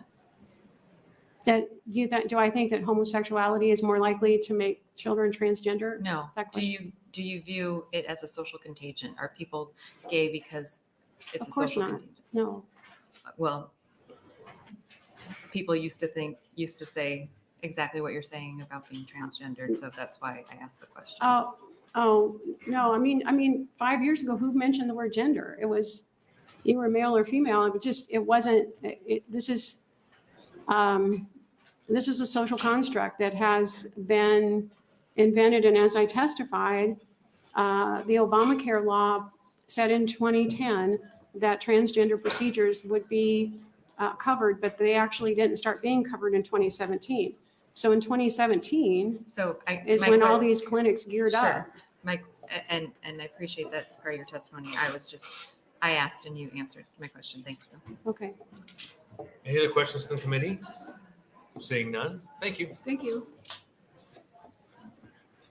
And I know we have a few more invited testimony to go. So just so we make sure we have time for the general public to speak as well, I wouldn't say hurry, but we'll try to make sure we kind of narrow it the best we can, especially if we've heard testimony already once before. With that, welcome. Hello, my name is Julia Emerson, Juliaemerson. I'm a family physician from Western Nebraska. I mentioned that my views are my own and not necessarily the views of my employer, and I have no conflicts of interest. I'd like to address today the health risk of both the medical and surgical gender-affirming treatments that are being offered to children and adolescents.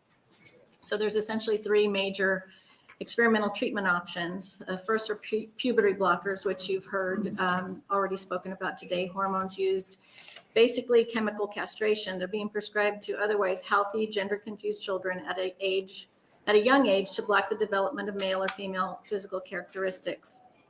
To date, there's no sufficient research that's been done to show the long-term side effects beyond 12 months. Short-term side effects are many.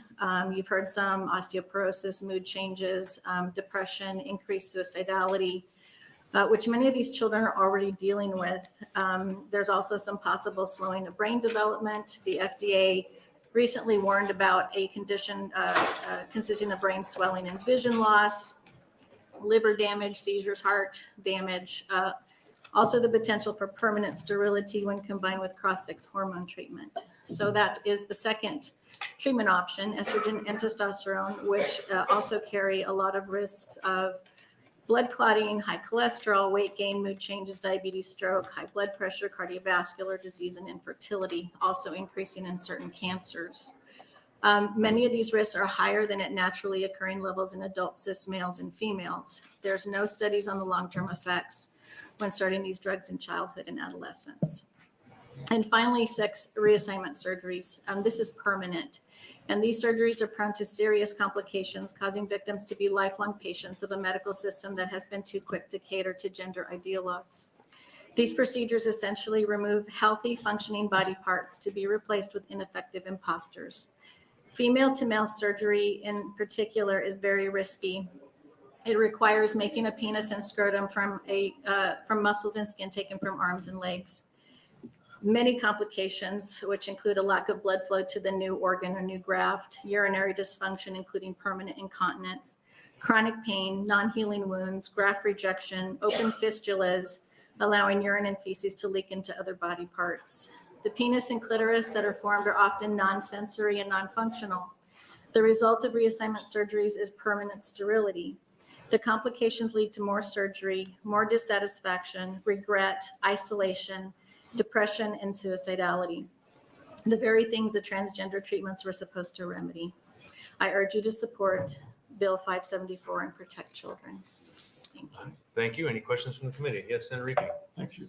My question is, as a practicing physician, and if you had a case, would you recommend that you do I don't know whether there would be a sperm count that could be collected and frozen, or eggs, so that at some time in the future, maybe they want to be a parent and they have a child that has their eyes and has their characteristics. I know that some centers that are doing transgender reassignment surgeries do offer, egg collection and sperm collection. It's costly. It's not always successful. You'd have to probably have a surrogate in order to accomplish that. Probably limited facilities that would be able to accommodate that as well. Okay, thank you. Thank you. Yes, any other questions? Seeing none, thank you. Take the next invited testifier.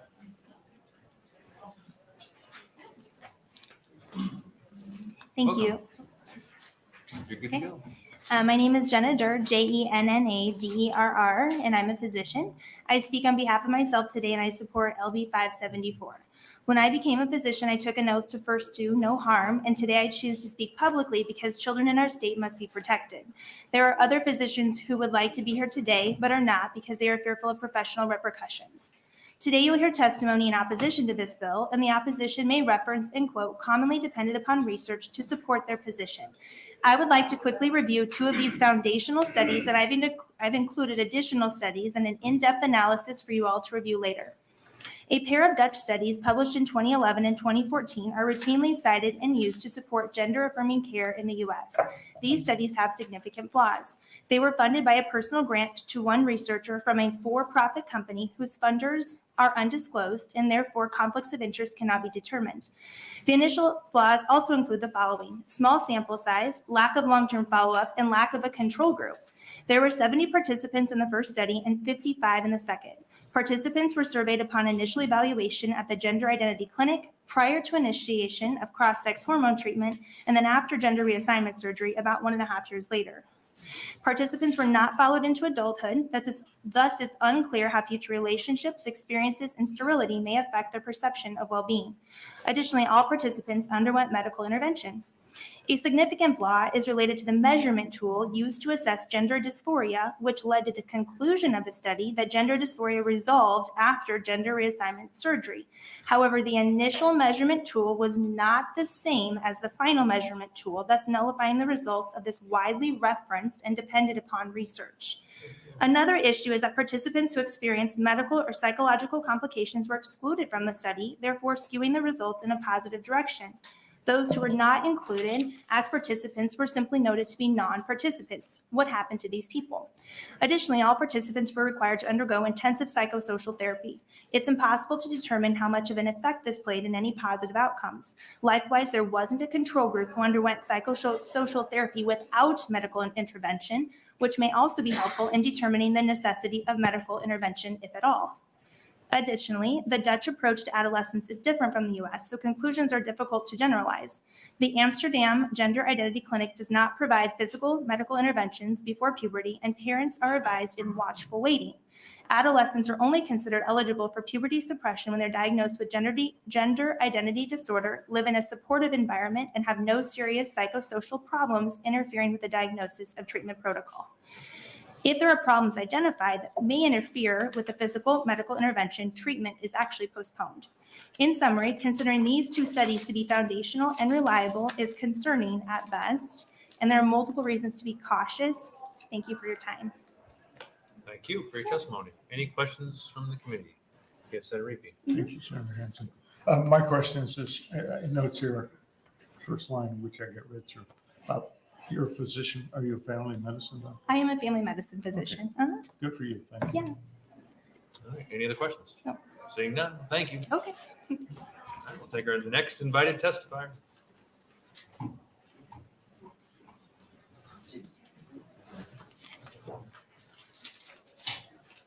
Good afternoon, Senators. My name is Dr. Linda Vermooten, Lindavermooten. And I practice as a clinician counseling for 27 years, primarily with trauma. My specialty was working with childhood sexual survivors and rape. And so this comes into play a lot when we're talking about this whole gender identity, because when you begin to do the research, you find that a lot of people that are coming into this category have experienced the trauma of being raped during their childhood. So you have to ask the question, if you were raped during your childhood, and often that's by someone in their own home, a parent, a sibling, or somebody close to them, is that going to impact the way that you think? Absolutely, because you're trying to defend yourself. So if I can become the gender of the one that is hurting me, that's going to make me powerful. That's going to prevent me, and that's going to protect me from this ever happening again. If I become that gender, then do I, in effect, become unattractive? So therefore, I will not be attacked anymore. These are some of the questions that have been asked in the practice, in the setting. So we see that children are most open to suggestion. We also know that adolescents, we're fickle. We want one thing in the morning, one thing in the afternoon, one thing that night, and one thing the next morning, and it's not the same. There's no consistency at that age because our brains are not fully developed yet. What science tells us is that for women, your brain is not fully developed until your early 20s, about 22, 24. And for men, it does not happen until age 26.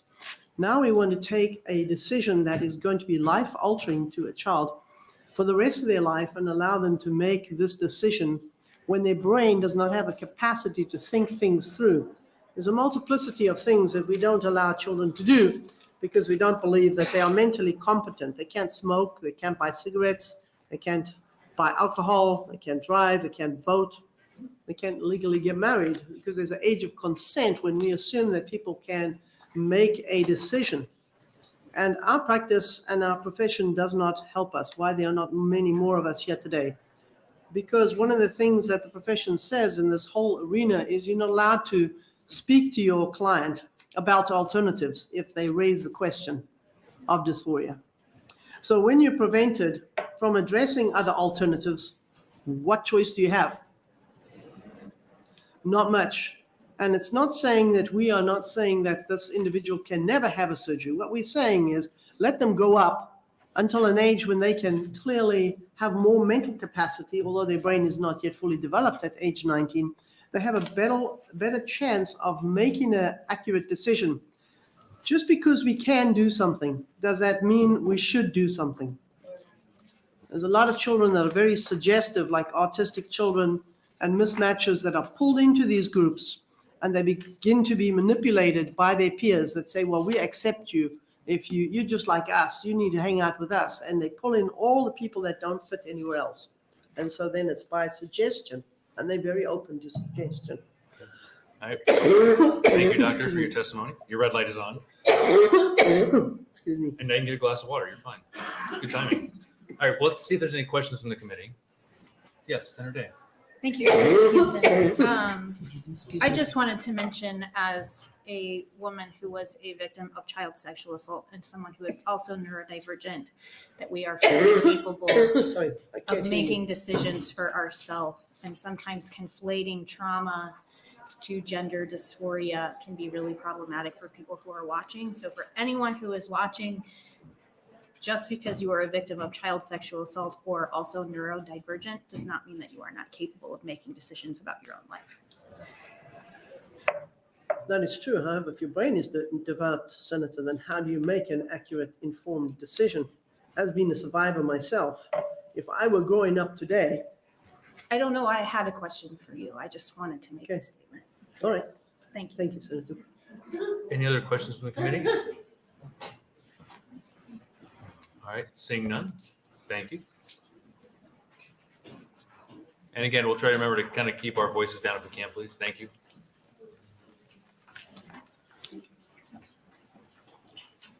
Welcome. Good afternoon, Senator Hansen and members of the committee. My name is Karen Bowling, Karen Bowling, and I serve as the Executive Director of Nebraska Family Alliance. We support LB 574. When a child is struggling, she needs compassionate care that supports human flourishing for a lifetime. We recognize this is a difficult issue for families and believe that every child has intrinsic value created in the image of God and must be treated with dignity and respect. There has not been adequate research on the use of puberty blockers and cross-sex hormones. What we do know reveals that there may be long-term, even potentially irreversible consequences to which children are not ready or able to meaningfully provide consent both legally and cognitively. The first duty of medicine is do no harm. LB 574 is reasonable, thoughtful public policy that ensures Nebraska's children receive help when needed without permanent harm, treatment, not transition. Minors in Nebraska are not eligible to make other life-altering decisions, as previous testifiers have stated. Regret is real. Many transgender identified people eventually discover transitioning does not solve the distress they feel about their bodies, and they make the decision to return to identifying as their biological sex. They often explain they were never offered comprehensive psychological care before they were referred to for puberty blockers, hormonal care, and medical procedures that could not be rectified when they changed their minds. Carabelle, now 25 years old, had a similar journey, and on December 1st, 2020, won a lawsuit against Gender Identity Development Service. Bell claimed doctors should have challenged her more about the decision to transition before starting medical treatment as a minor diagnosed with gender dysphoria. Puberty blockers are associated with significant neurological and bodily harms. They have been observed to increase depression symptoms and harm bone development, and see my noted citations. Nebraska has a compelling interest in protecting its citizens from harm, particularly our children. This is why child welfare laws, child labor laws, and worker health and safety codes exist. LB 574 addresses a child safety issue, and it's our duty to protect every precious boy and girl. Nebraska kids count. Thank you for your time. I'll take any questions. Thank you for your testimony. Are there any questions from the committee? Senator Kavanaugh? Thank you. Thank you for being here. In your testimony, you stated that that they often explain they were never offered comprehensive psychological care.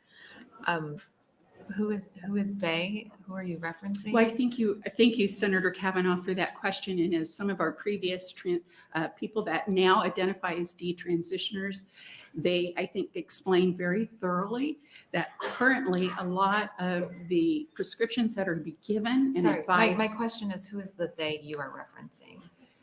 Mental health providers. So, I mean, are you referencing children in Nebraska?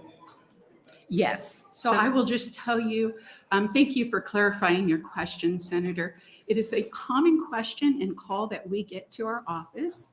Do you have counselors that you can refer to us? We're in a situation as a family, and we understand how difficult that is as a family, because they want another counselor because who they went to only offered one And then advice. do you refer them to another counselor? Yes, if we have opportunity, we absolutely, if we've been invited to do so, we do. Okay. And then you mentioned someone by the name of Kira Bell. Is this person from Nebraska? She is not from Nebraska. Okay. I'm trying to decipher from our testimonies what has happened in Nebraska. So that's why I'm asking these questions about. I will note, Senator Kavanaugh, I think that is really important, and some of our detransitioners here today are from Nebraska, Yes. but we're not asked. So thank you for They clarifying that. they mentioned that they were from Nebraska, so I didn't feel it. Thank you. But Thank you. yes, I'm trying to clarify when it's not clear to me. But okay, so your organization does refer families that have been informed that their child may be experiencing gender dysmorphia, and they want to seek a different type of care than what's initially been offered to them. They reach out to your organization, and you are able to refer them to a mental health provider that maybe more suits the needs of the entire family. Whenever we can, we do. It depends upon the request of the parent. Okay. But you are able to. We do have it is very limited here in the state of Nebraska, Okay. unfortunately. The number of providers or? The care that families may be requesting. Okay. I just want to make sure that when families are, and we heard from a parent that they were not in line with the advice that was being given to them. And a lot of this particular bill is over parental control and healthcare decisions. And so I just want to make sure, and I think I'm hearing from you an affirmative that when parents are getting counseling that they don't feel is appropriate for their child, that they have another avenue and that they have actually turned to your organization to help direct them to that mental health care that they feel is more appropriate for their family. And I think that you're saying yes. Does that seem like we're understanding each other? Okay. Yeah, I understand where you're coming. And my answer is just as I stated, whenever we can, I will be honest with you, Senator Kavanaugh. The pool to come from is not as easy as I thought it would be in this current culture. We have a workforce shortage in everything. Yes. So thank you for your testimony. Okay, thank you. Any other questions? All right, seeing none. Thank you. We'll take our next invited testimony.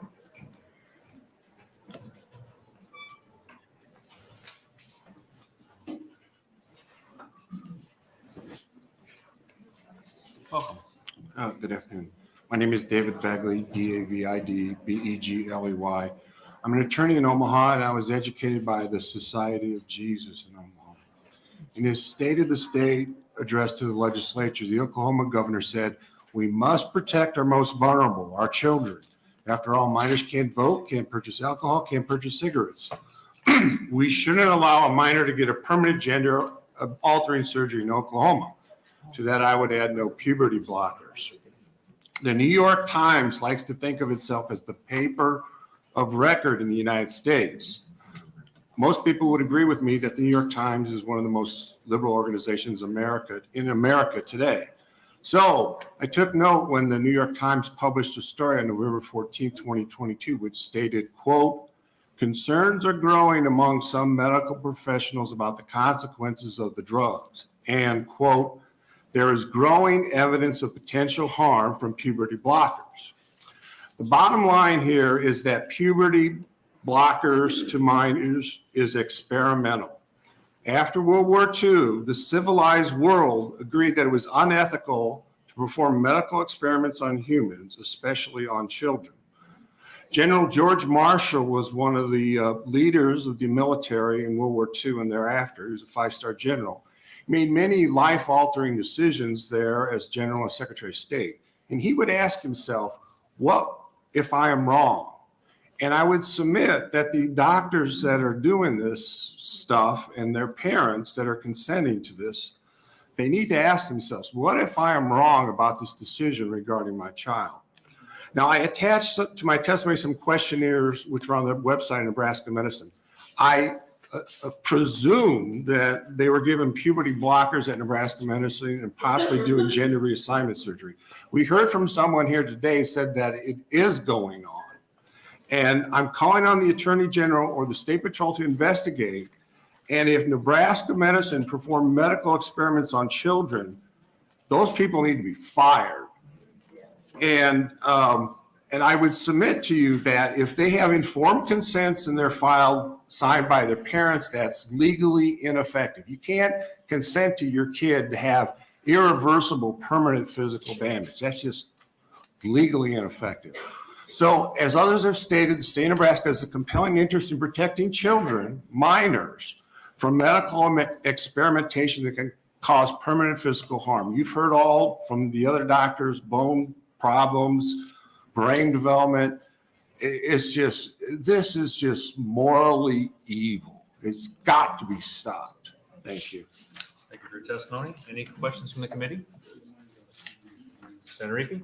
Senator Henson, thank you. My only question is, what's your line of specialty as an attorney? Well, I've done a lot of things. I actually did medical malpractice defense, commercial litigation. Right now I'm doing elder law and estate planning, but I still do some other litigation in real estate. Thank you. Thank you. Any other questions? Seeing none, thank you. All right. We'll take our next invited testimony, please.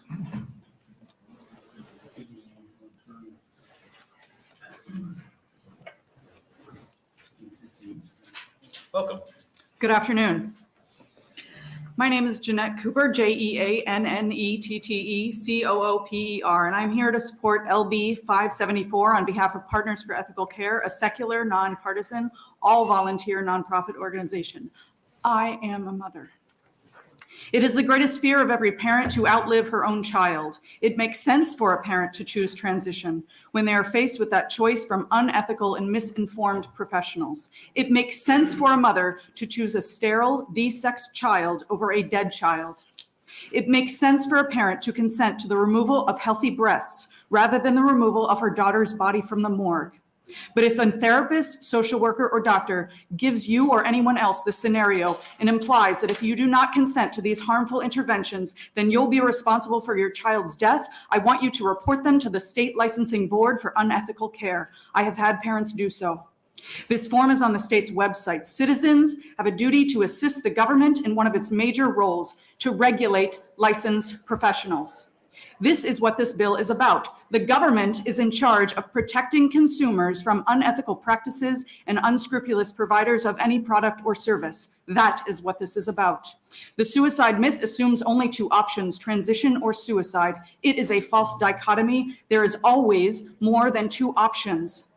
But stopping normal puberty, administering cross-sex hormones, and removing healthy body parts should never be an option. I help run an online group of thousands of parents, some of whom are in this room, and they do not affirm their child's transgender identity. Rather, we support our children's social, emotional, psychological, and physical needs as human beings. And every day we have more and more reports of children who have desisted from their transgender identity. We let our kids wear what they want, cut their hair any way they please. We are liberal, like me, and conservative. We are atheist, like me, and religious. We are diverse. I am not aware of any children of parents in our group who have committed suicide because they were not affirmed. In other private online groups that I personally am in, we read accounts of parents who affirmed their child's transgender identity, but their children still committed suicide. I have read many. The promises of transition joy did not save their lives. It was snake oil. What actually helps children who are struggling with psychological distress and has the best evidence is cognitive behavioral therapy, or CBT, which would address the emotional reasoning that their children are using. Emotional reasoning is saying that because I feel something, it must be true.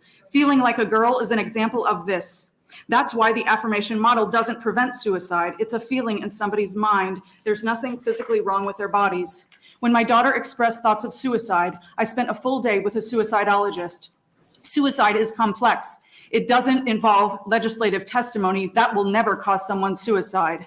I learned that in order to have a completed suicide, according to Jack Clott, a suicidologist with over 45 years of experience, a person will have all four of these things. 1, hopelessness. 2, aloneness, isolation, and a feeling of abandonment. 3, self-hatred. And 4, the inability to cope. I hate to cut you off. You're going for it. But the red light is on, so sorry. Are there any questions from the committee? Okay, seeing none, thank you for your testimony. We'll take the next invited testifier.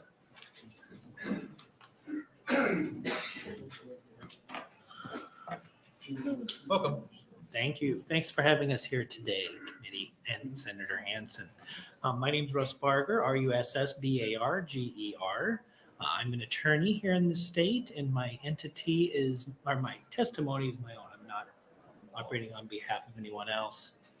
LB 574 provides additional legal protection to children. You know, as I sit here watching this testimony, I'm thinking about what you have to deal with. There's two words that come to mind: courage and duty. Not only you, but the rest of the body are going to have to summon both of those things to do the right thing. Nebraska's elected officials have a right and a duty to protect minors' health and safety. It's clear from the case law that states have the final say as to the parameters of health and safety of their citizens. That includes setting out the standard of care. A couple things that I need to mention to the committee that maybe you haven't heard yet. As there's probably going to be things from the opponents talking about how other states have enjoined parts or entirely the laws that'll be similar to this. You still have to summon that courage to do the right thing. Some of the things you're going to need to do or have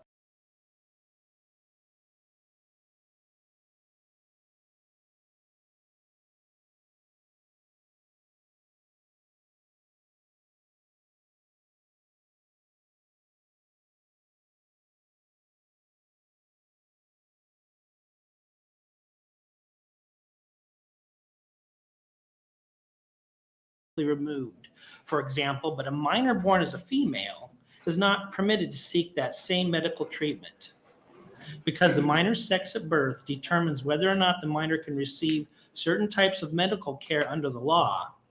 This statute discriminates on the basis of sex. That's under Brandt versus Rutledge. That's an 8th Circuit decision. We are under the 8th Circuit. 19 states' attorneys general are opposing this decision.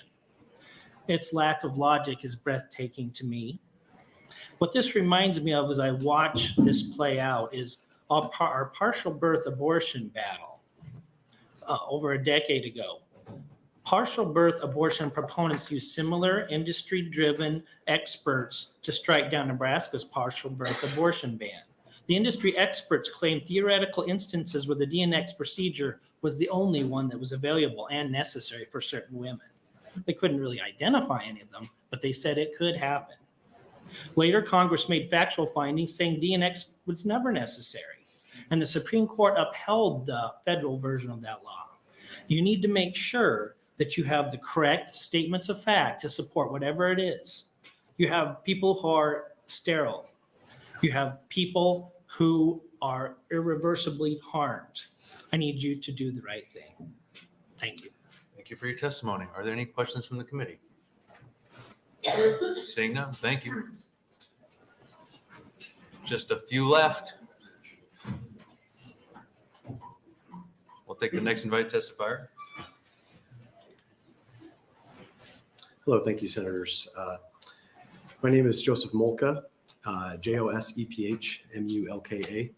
I've been a practicing physician in Lincoln for 11 years. I'm board certified in physical medicine and rehabilitation, as well as holding a doctorate in biomedical engineering. My wife and I have 8 children. I am here today offering my own testimony for myself. It does not reflect the views of my employer. I'm here today to give my support to LB 574. The state of Nebraska prohibits any person under the age of 21 to consume alcoholic beverages and prohibits any person over the age of 21 to provide alcoholic beverages to a person under the age of 21. As a physician, this law implies to me that the state of Nebraska views persons under the age of 21 as not having reached an age where they are capable of making the decision to consume a substance that has the capacity to alter the future course of their life through the potential physical consequences of death or disability to themselves or others, or the potential legal consequences that possible felony charges could have on their ability to pursue certain careers. In this way, the state of Nebraska and its laws seeks to protect the vulnerable from making life-altering decisions until they have reached an age at which they are fully capable of discerning all of the possible consequences of their actions. Senators, I believe that we, as representatives of the people of Nebraska in law and medicine, have the responsibility to provide the same level of protection to children seeking medical treatment that will permanently alter their bodies, affect their ability to father or mother a child, or potentially set them up for numerous medical complications relating to unnecessary and major elective surgery. In my medical practice, I have countless patients relate to me that they regret certain decisions they made in their youth out of ignorance that have affected their life as an adult. These are primarily in relation to musculoskeletal conditions and consequences related to obesity, which pale in comparison to the potential anguish, depression, and anxiety that may stem from altering certain characteristics of their appearance or sexual functioning. In the same way that the laws of the state of Nebraska protect children from having persons provide them with alcoholic beverages, we as representatives of the people of Nebraska should protect our children from parents or legal guardians who would consent to having these permanent body-altering medical procedures performed on their children. As a community, we are raising the next generation of Nebraskans. I support LB 574 because as a physician, I believe it to be our moral and ethical duty to do so. Thank you very much for your time. Thank you. Any questions from the committee? Seeing none. Thank you. And just for everyone's, just so everyone kind of knows, the hearing room 1510 is now open as a second overflow room. I know we have one overflow room currently, and it's pretty warm in there. I was just stepped in there for a little bit. It's like an oven. So in case you want to get out of there and go somewhere different, and for everybody in this room, but also everyone watching on TV here in the Capitol, room 1510 is now open as a second overflow room if you want to go down there. All right.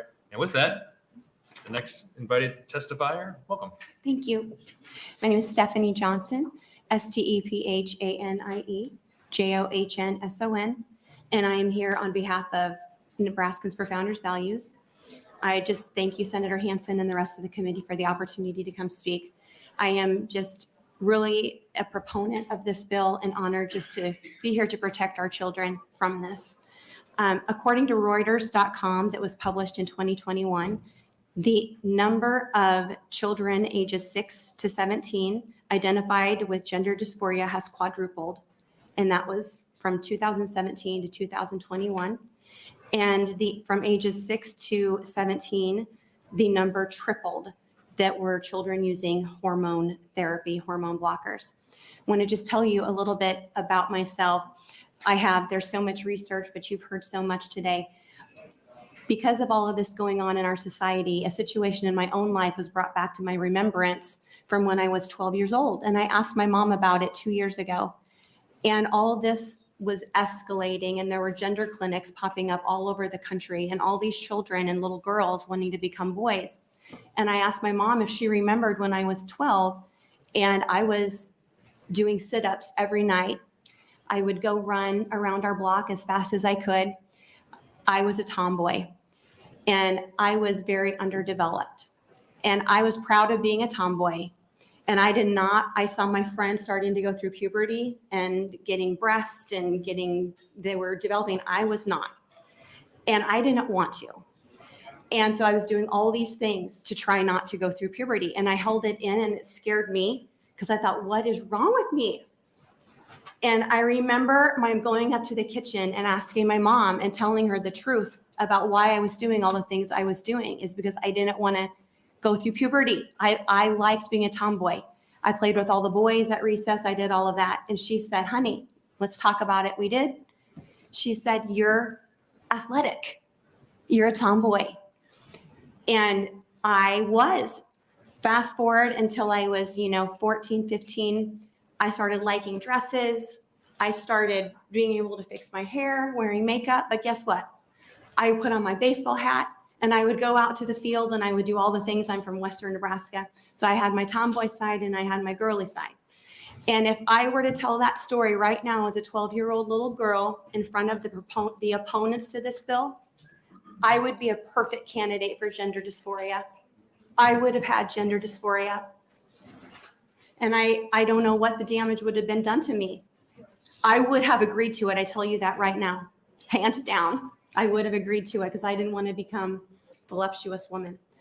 So I just want you to consider that and save little girls like me who just needed time to grow. Consider that, please, and don't give them experimental drugs that will change their life forever. So let them grow. Thank you. Hang on for 1 second. Yes, Stephanie, sorry. We'll see if there's any questions from the committee. Any questions from the committee? Okay, well, seeing none, All thank right, you. thank you. All right.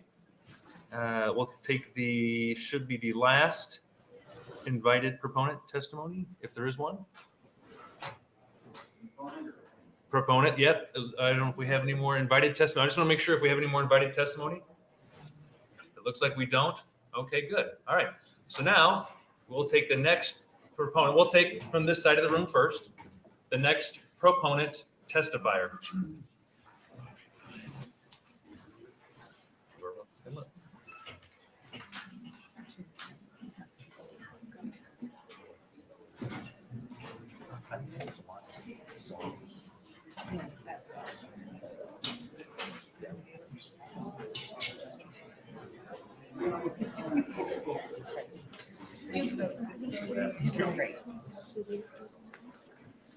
All right, we'll get started here in just a second once we kind of settle down here a little bit. And in case there are some people who did testify, if they want to go in one of the overflow rooms, they're more than welcome to and open this up a little bit, or they can stay here. I think we're doing pretty good so far.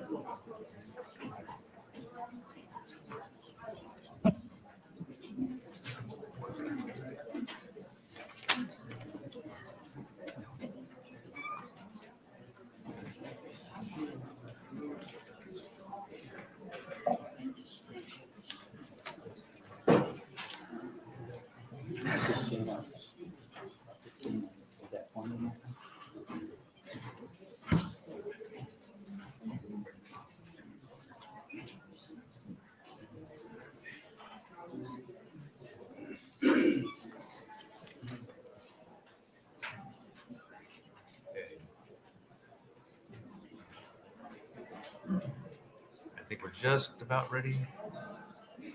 Okay. And if I can say one more thing, just a pet peeve of mine. When we stand up out of the chairs, the thing tends to smack in the back of it and we can hear it pretty loud. So if you can't just maybe hold on to the chair when you kind of get up, that might help cut down some of the noise though. So, all right, we're all ready to go. All right, welcome. Thank you. Welcome, fellow senators. I'm a retired man who was in a career of marketing. And my name is Paul Ehrenberger from Rogers, Nebraska. Children in Nebraska need LB 574, the Let Them Grow Act, to be passed. If I can interrupt you really quick, can you spell your first and last name for us for the transcription? Oh, yes. Paul, P-A-U-L, Ehrenberger, E-H-E-R-N-B-E-R-G-E-R. Thank you. Thank you.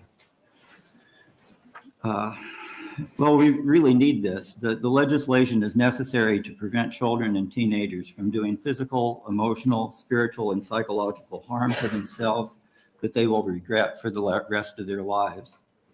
At our local city council meeting last night, I learned that Nebraska youth cannot legally buy or smoke cigarettes until age 21. Adults who sell cigarettes to minors are subject to criminal prosecution.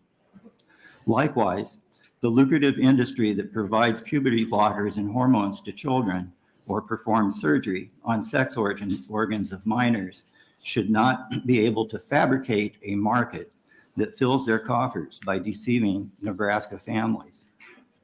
Legitimate gender dysphoria is not a new thing, but the fad for teenage girls to mutilate their bodies this way is a new thing. A century of extensive research revealed that only 1 out of 10,000 children suffered from gender dysphoria. That's like finding a needle in a haystack.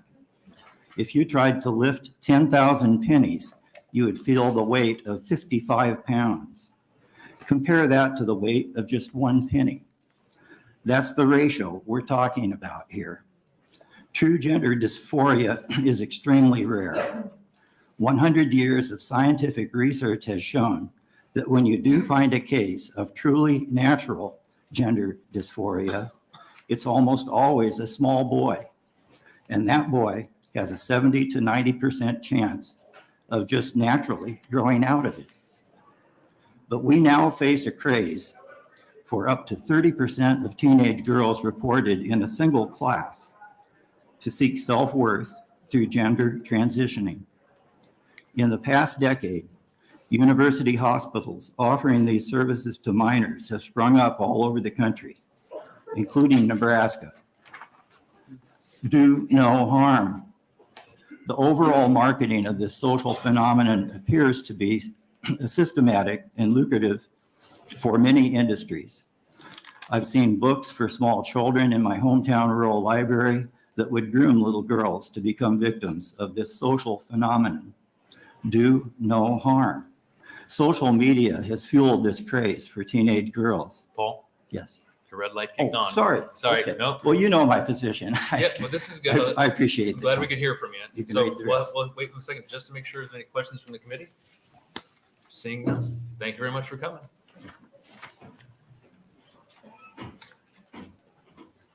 I apologize in advance. I have to cut you off, right? I feel bad doing that. So. Welcome. Thank you for this opportunity, and I want to thank the senator for bringing this bill. My name is Kathy Wilmot, Kathywilmot. I want to make it clear I'm speaking on my own behalf and also on the behalf of Nebraska Eagle Forum, which is an organization that has worked for decades to protect our children and our constitutional rights and our families. And we definitely need this bill. I'm going to walk away from my testimony because you've heard it all today. But I want to encourage you in the fact that our children are the future of this nation, and we need that future. We're looking to each one of you to protect them. And it's critical. They can't change this. I faced a major medical issue myself, and I know that the doctor was very careful to outline to me every option that I had, not just one. And then he let me know what the results of each one of those possibilities would be for me. And then I went home and had to wrestle with what's the best decision I should make. And you just couldn't tell what that best decision was. And that was as an adult. And I'm going to tell you, that was difficult.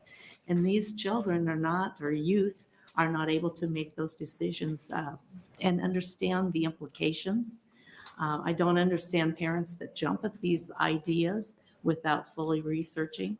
I feel bad for those children because they deserve every option that they can get, but we need to protect them until they're old enough to make those decisions. So I hope you'll support this bill. Thank you.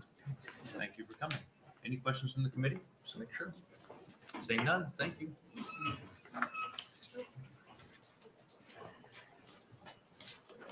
And we'll take the next proponent testifier.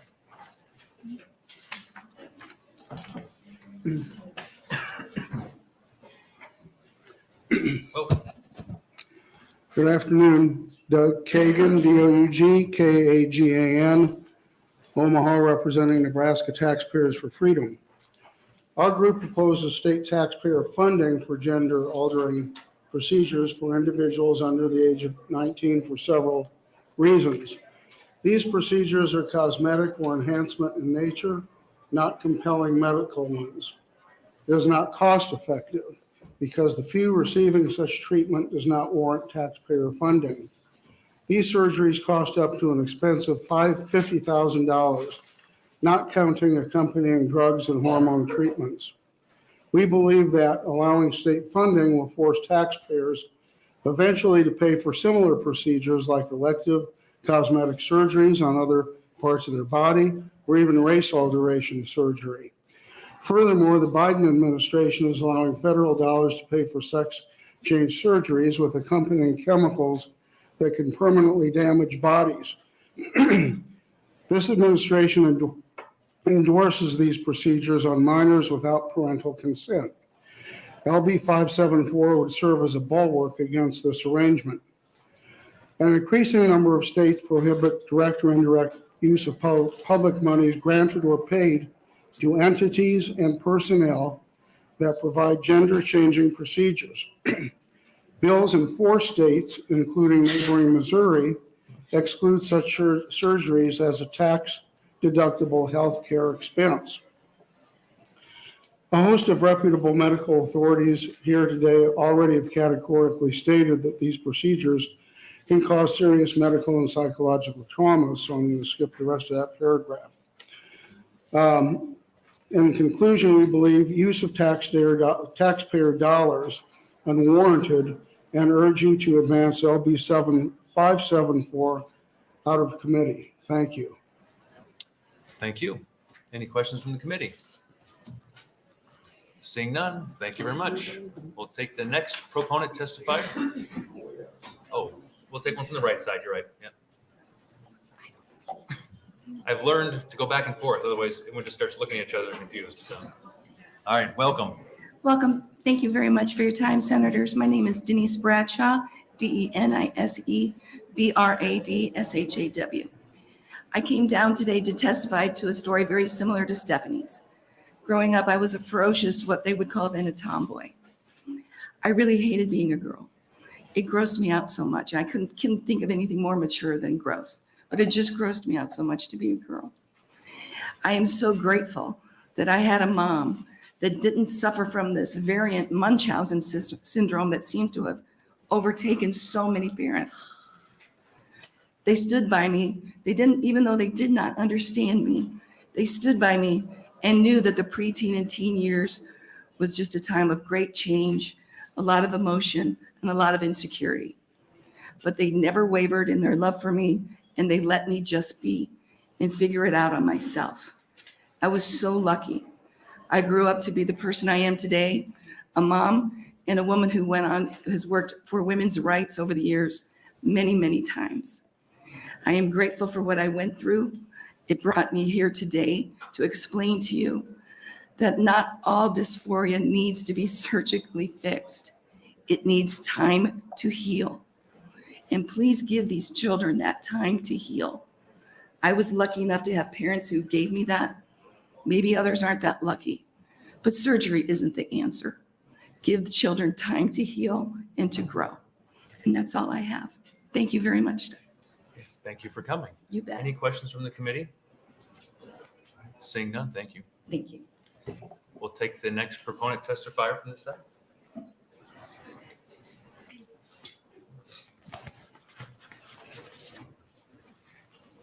Welcome. Thank you. I'm Michelle Bales, Michellebales. I'm here today to support LB 574. I am from Nebraska. My children are from Nebraska. Senator Kavanaugh, this is my story. I would like to add something few in the mainstream are acknowledging. Until very recently, the majority of individuals experiencing gender dysphoria had been sexually abused in some way. We must be willing to look at the root cause if we truly want to help our kids. This is relevant to my story. I am the mother of 4 daughters, 3 of whom have decided to join the LGBTQ community. It started when my 3rd daughter was in 6th grade. She went to a friend's house for a sleepover where she was introduced to pornography, which is a form of sexual abuse. A year or so later, she got involved in a sexually charged relationship with a boy, which was kept secret from us. When the relationship ended, she spiraled into depression, even attempting suicide. Thankfully, the Lord spared her life. However, this was when she started thinking she was a boy. We talked with her about it many times, but she would always say one thing to us and do another. During this time, we discovered the medical community was not for us. Our daughter was seeing a therapist for her depression. Unbeknownst to us, that therapist was providing so-called gender affirmation. That's all she needed to confirm in her mind what she was believing. We did not find out about that affirmation for at least a year, but we did see the drastic changes she was making. She changed her wardrobe, started binding her breasts, and cut her hair. Then she had our now former family doctor tell her she didn't know what it was like to be born in the wrong body because she's not that kind of doctor. This from a doctor who delivers babies and declares their gender at birth. Now when the child is 16, she's unable to speak truth. Meanwhile, another suicide was attempted. This time, the hospital refused to call our daughter by her born gender and given name, despite our insistence on it. They were not interested in exploring why she was dysphoric, only in blaming us for her anxiety because we refused to call her a boy. These medical professionals encouraged my daughter to believe the lie. She chose to move out of our home during her senior year so she could continue pursuing this transgendered lifestyle. In October, she started taking testosterone. She is only 18 years old. She has not emancipated herself, neither have we relinquished our rights as her parents, and yet she is getting hormones from somewhere without parental consent. The damaging effects that have already happened to her body are heartbreaking to see. She once had a beautifully natural soprano voice and sang all the time. It's been replaced with an unnatural sounding lowness. She has facial hair and her acne has noticeably increased. More than that, the long-term effects can be infertility and osteoporosis, not to mention out of control mood swings and an increased risk of breast cancer. Even if at some point she stops taking the hormones, she will not experience a full recovery. Her voice will never return to what it was, and she will have to shave the rest of her life. It is difficult to swallow the hard reality that the dreams we had of watching our daughter walk down the aisle to marry a young man and then have a family have likely been taken away. I believe this bill must be passed into law. But for the record, I also believe that any and all so-called gender affirmation treatment of a minor should be illegal. Thank you. Thank you for your testimony. Are there any questions from the committee? Senator Kavanaugh. Thank you. Thank you for sharing your story here today. I just want to make sure, is your child being prescribed testosterone without your permission? I believe she is going to Planned Parenthood. Because you can purchase testosterone over the counter as She well. is getting it from Planned Parenthood. Okay, so she is getting. I believe so. Are they? Mhm. I'm sorry, I don't know. And they still need parental consent. For prescriptions. Yes. parental consent, Mhm. yes. And she is not 19. Right. That's what I wanted to find out if we were talking about prescriptions that are happening without parental consent, or if we're purchasing things over the counter, because with testosterone, that is something that is available. But thank you again for your testimony and for answering my question. Any other questions from the committee? Seeing none, thank you. Okay, we'll take the next testifier in support. Yep.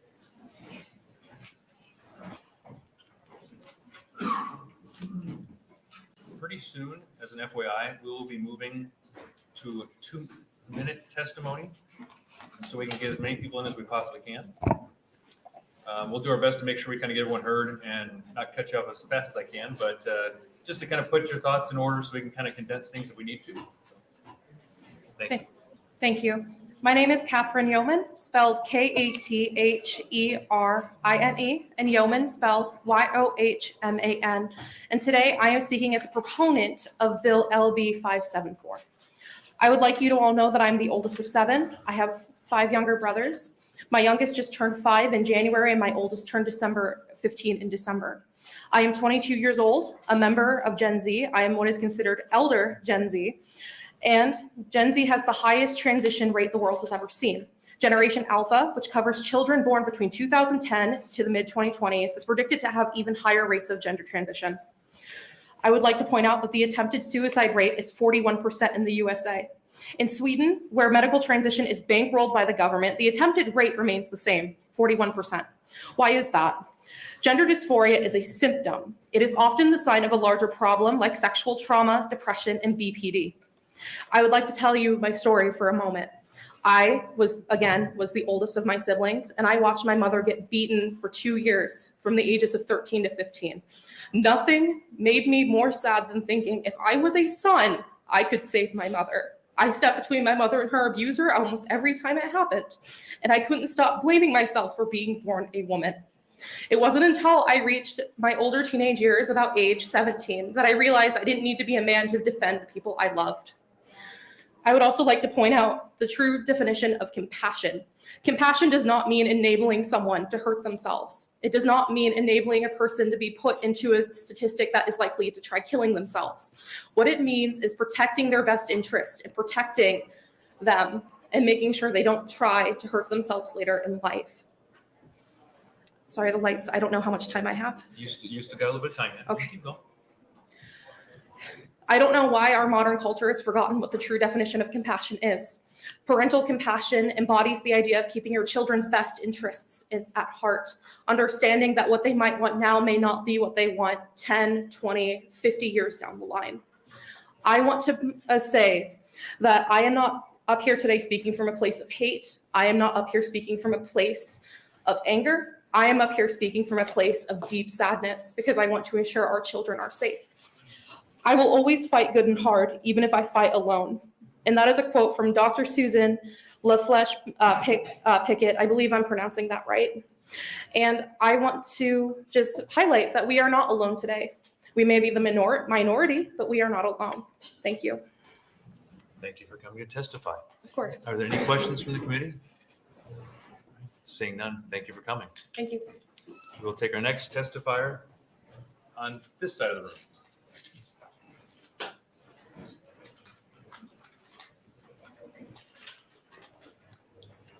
And after you are done, we'll start 2-minute testimonies. No problem. Okay, thank you. Thank you for being here, allowing me to testify. My name is Tracy Baker. That's TraceeBaker. First, let me just say that I have an 11-year-old daughter that I feel is at high-risk category for falling into the social contagion. But what I want to tell you is a story about my 20-year-old self, and at that time, my 6-year-old cousin. I was a sophomore in college and found myself pregnant with a boyfriend that wanted nothing to do with my pregnancy. I determined the best decision for myself and my unborn son was to have a family adopt him. I was blessed enough that family ended up being my aunt and uncle and my 6-year-old cousin, who is their biological child. My family did, and we still do, have Sunday dinners every week. So I was very close with my aunt, uncle, and cousin. My cousin at 6 understood I was pregnant and that one day the baby from my belly would come home with them and she would have a brother. On March 6, 1993, my son was born, and 2 days later, my aunt, uncle, and cousin took my son home. Almost immediately upon getting home with her new brother, my 6-year-old cousin began asking, "Who are my real parents?" For the next several months, my cousin continued with this question, even though my aunt and uncle showed pictures of her in my aunt's belly, pictures of them at the hospital after she was born. She was hysterical, could not sleep, and insisted she had other parents like her brother. Finally, after therapy and some time, she was able to understand that her parents were her biological parents. I tell you this story because children, like my cousin at the time, do not have the ability to comprehend such adult concepts such as adoption, and they should not have to try to understand anything like gender identity. We need to stop forcing these subjects on our children at school, and we need to let them be children. We need to quit pushing our adult ideologies and thoughts on them. We need to quit putting them on puberty blockers that are harmful to their young bodies. We need to quit butchering them before they can fully grasp the finality of their decisions. Please, for the grace of God, and to protect our innocent, young-minded children, pass this bill. Thank you. Thank you for your testimony. Are there any questions from the committee? Seeing none, thank you. We'll take the next testifier on this side of the room.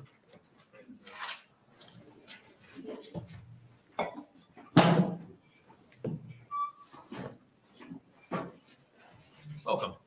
Greetings. My name is Thomas Morgan, the second THOMASMORGAN, Roman numeral 2. I'm here because there's obviously a war for the minds going on that many people are either aware of or they're not aware of. And right now we're talking about children and how fragile they are. Many people have been here to actually share their testimony that have been on both sides of this. So I won't have to go into that too much because it's very apparent. Right. War for the minds. Your SARS, Corona, and COVID. I have traveled this country over 100,000 miles since March 15th of 2020 without a mask on. Yet I am still here. That's, as adults, whether you wore a mask or not, that's a war for your minds that has been going on. So if our children are dealing with this and you have been charged with taking care of them and the institutions that can either do the right thing or not do the right thing, do the right thing. And by not do the right thing or do the right thing, it's very simple. You take care of the children. You don't allow companies that are here for money to put this garbage on our children. As a veteran fighting wars, well, they're saying that this is going down. I heard mid-2000s, they have all your alpha males overseas fighting. There's a reason that happened. And we're suffering the consequences of that right now. If you're in the middle of this war that's going on, then it's up to you to do the right thing. And the right thing is to take care of the children. It's that simple. It's that simple. Anything else after this is nonsense. You take care of the children. That's our future. Thank you. Thank you for coming to testify. Any questions from the committee? Seeing none, thank you for coming. Take the next testifier from this side of the room, please.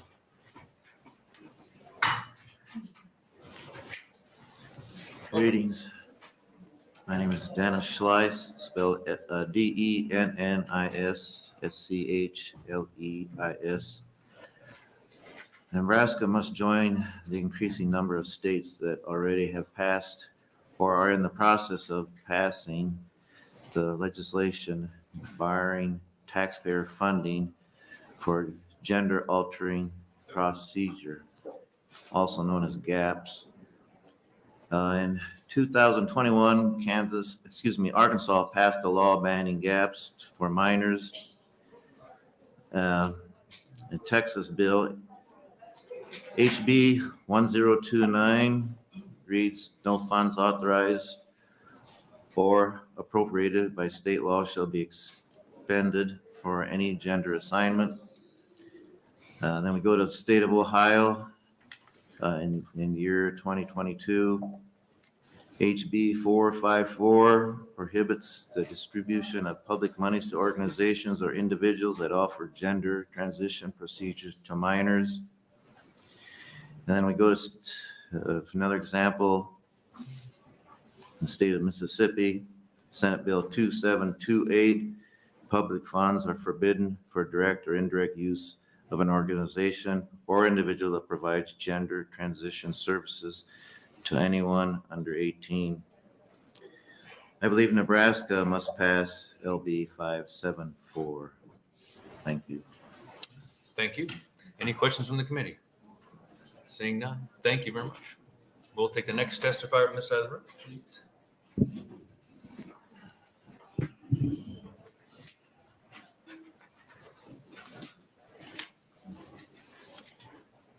Welcome. Hi there.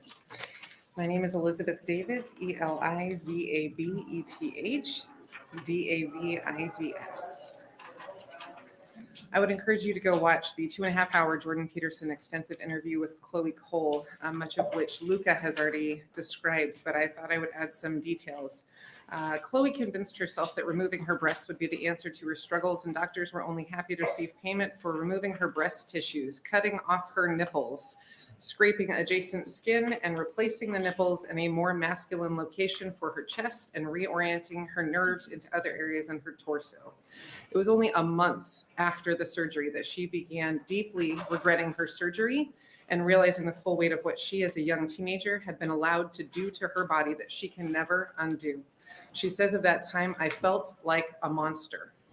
In some cases, like Chloe's, reconstructive surgeries can make the situation even worse. No one told her what the possible side effects were. As an 18-year-old now, Chloe has to wrap her chest every day because of the constant leaking from her chest. She experiences joint pain and urinary tract issues that are common side effects from the cross-sex hormones, and experiences sexual dysfunction as an 18-year-old that is typical for women in their 50s. She breaks down and cries on camera, weeping, "How was I supposed to know?" And from a male's perspective, this is Tulip R on Instagram. "No one told me that the base area of your penis is left. It cannot be removed," meaning you're left with a literal stump inside that twitches. When you take testosterone and your libido returns, you wake up with morning wood without the tree. Because even if I had a sex drive, my neo-vagina is so narrow and small, I wouldn't even be able to have sex if I wanted to.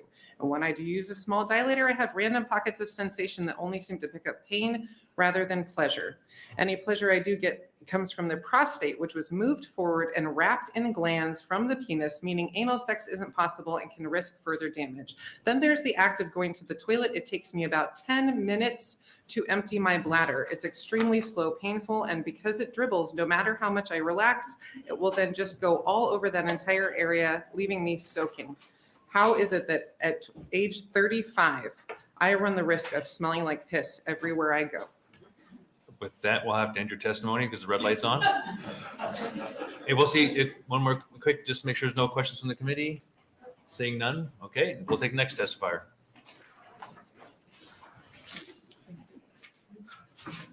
Welcome. Thank you. Good afternoon. I'm Pastor Angie Klein from Bellevue, Nebraska, ANGIEKLEIN.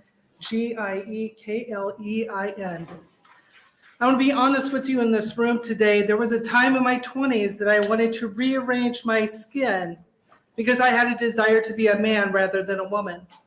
I was already living with my lesbian partner for over 6 years and thought that my life would be better if I would just transition to what my heart felt like. I thought mistakes were made when God designed me, and as a woman, that I would take matters into my own hands and rearrange my skin to match my inner desire to be a man. Mind you, that was in my 20s. 22 years ago, I left my lesbian partner and the LGBTQ community for good.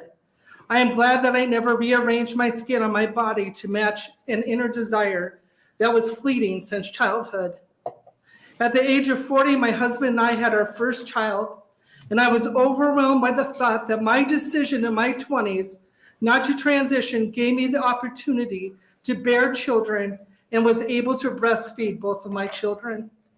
The way my body was designed allowed me to live in the fulfillment of how I was created as a woman.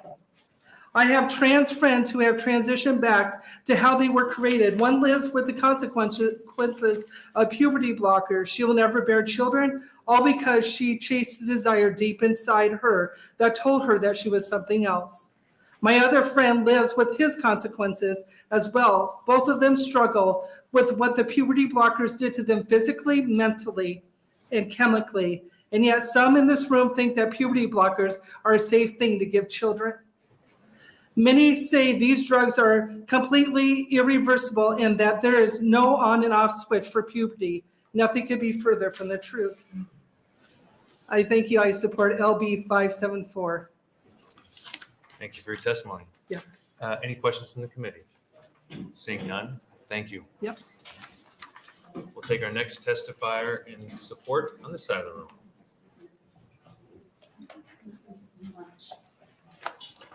AMBERPARKER. Members of the committee, in front of you, you will have a Nebraska medicine form. It is ages 13 to 18 years of age.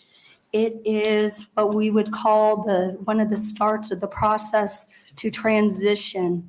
I had just spoke with Luca, and she had shared with me that Dr. Jean Amora and Megan Smith-Sollins were both in the care of what she had went through, and now she is in the detransitioned.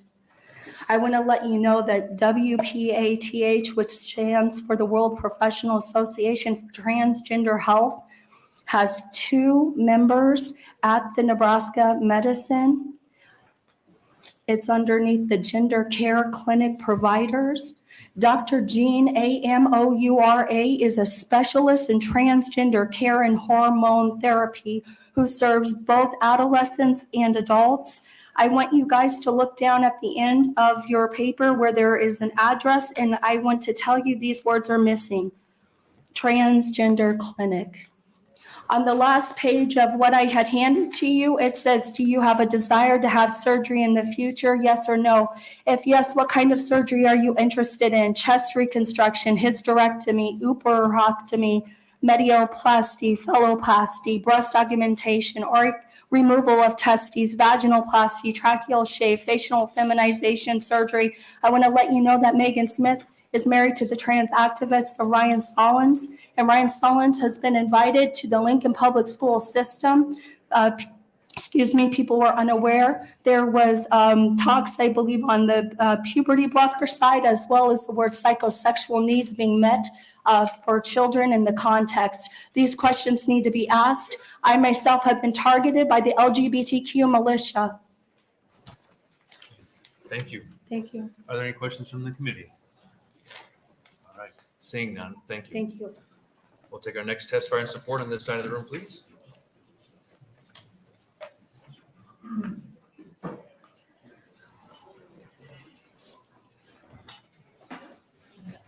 Welcome. Hi, thank you. My name is Tiffany Carter, TIFFANYCARTER. I have a big packet of stuff for you. I know 2 minutes isn't a lot of time, so I'm not going to go over all of it, but I just want to talk about the illusory truth effect. Basically, what that means is the more you hear something, the more it becomes truth. So that second package, I have some pictures for you.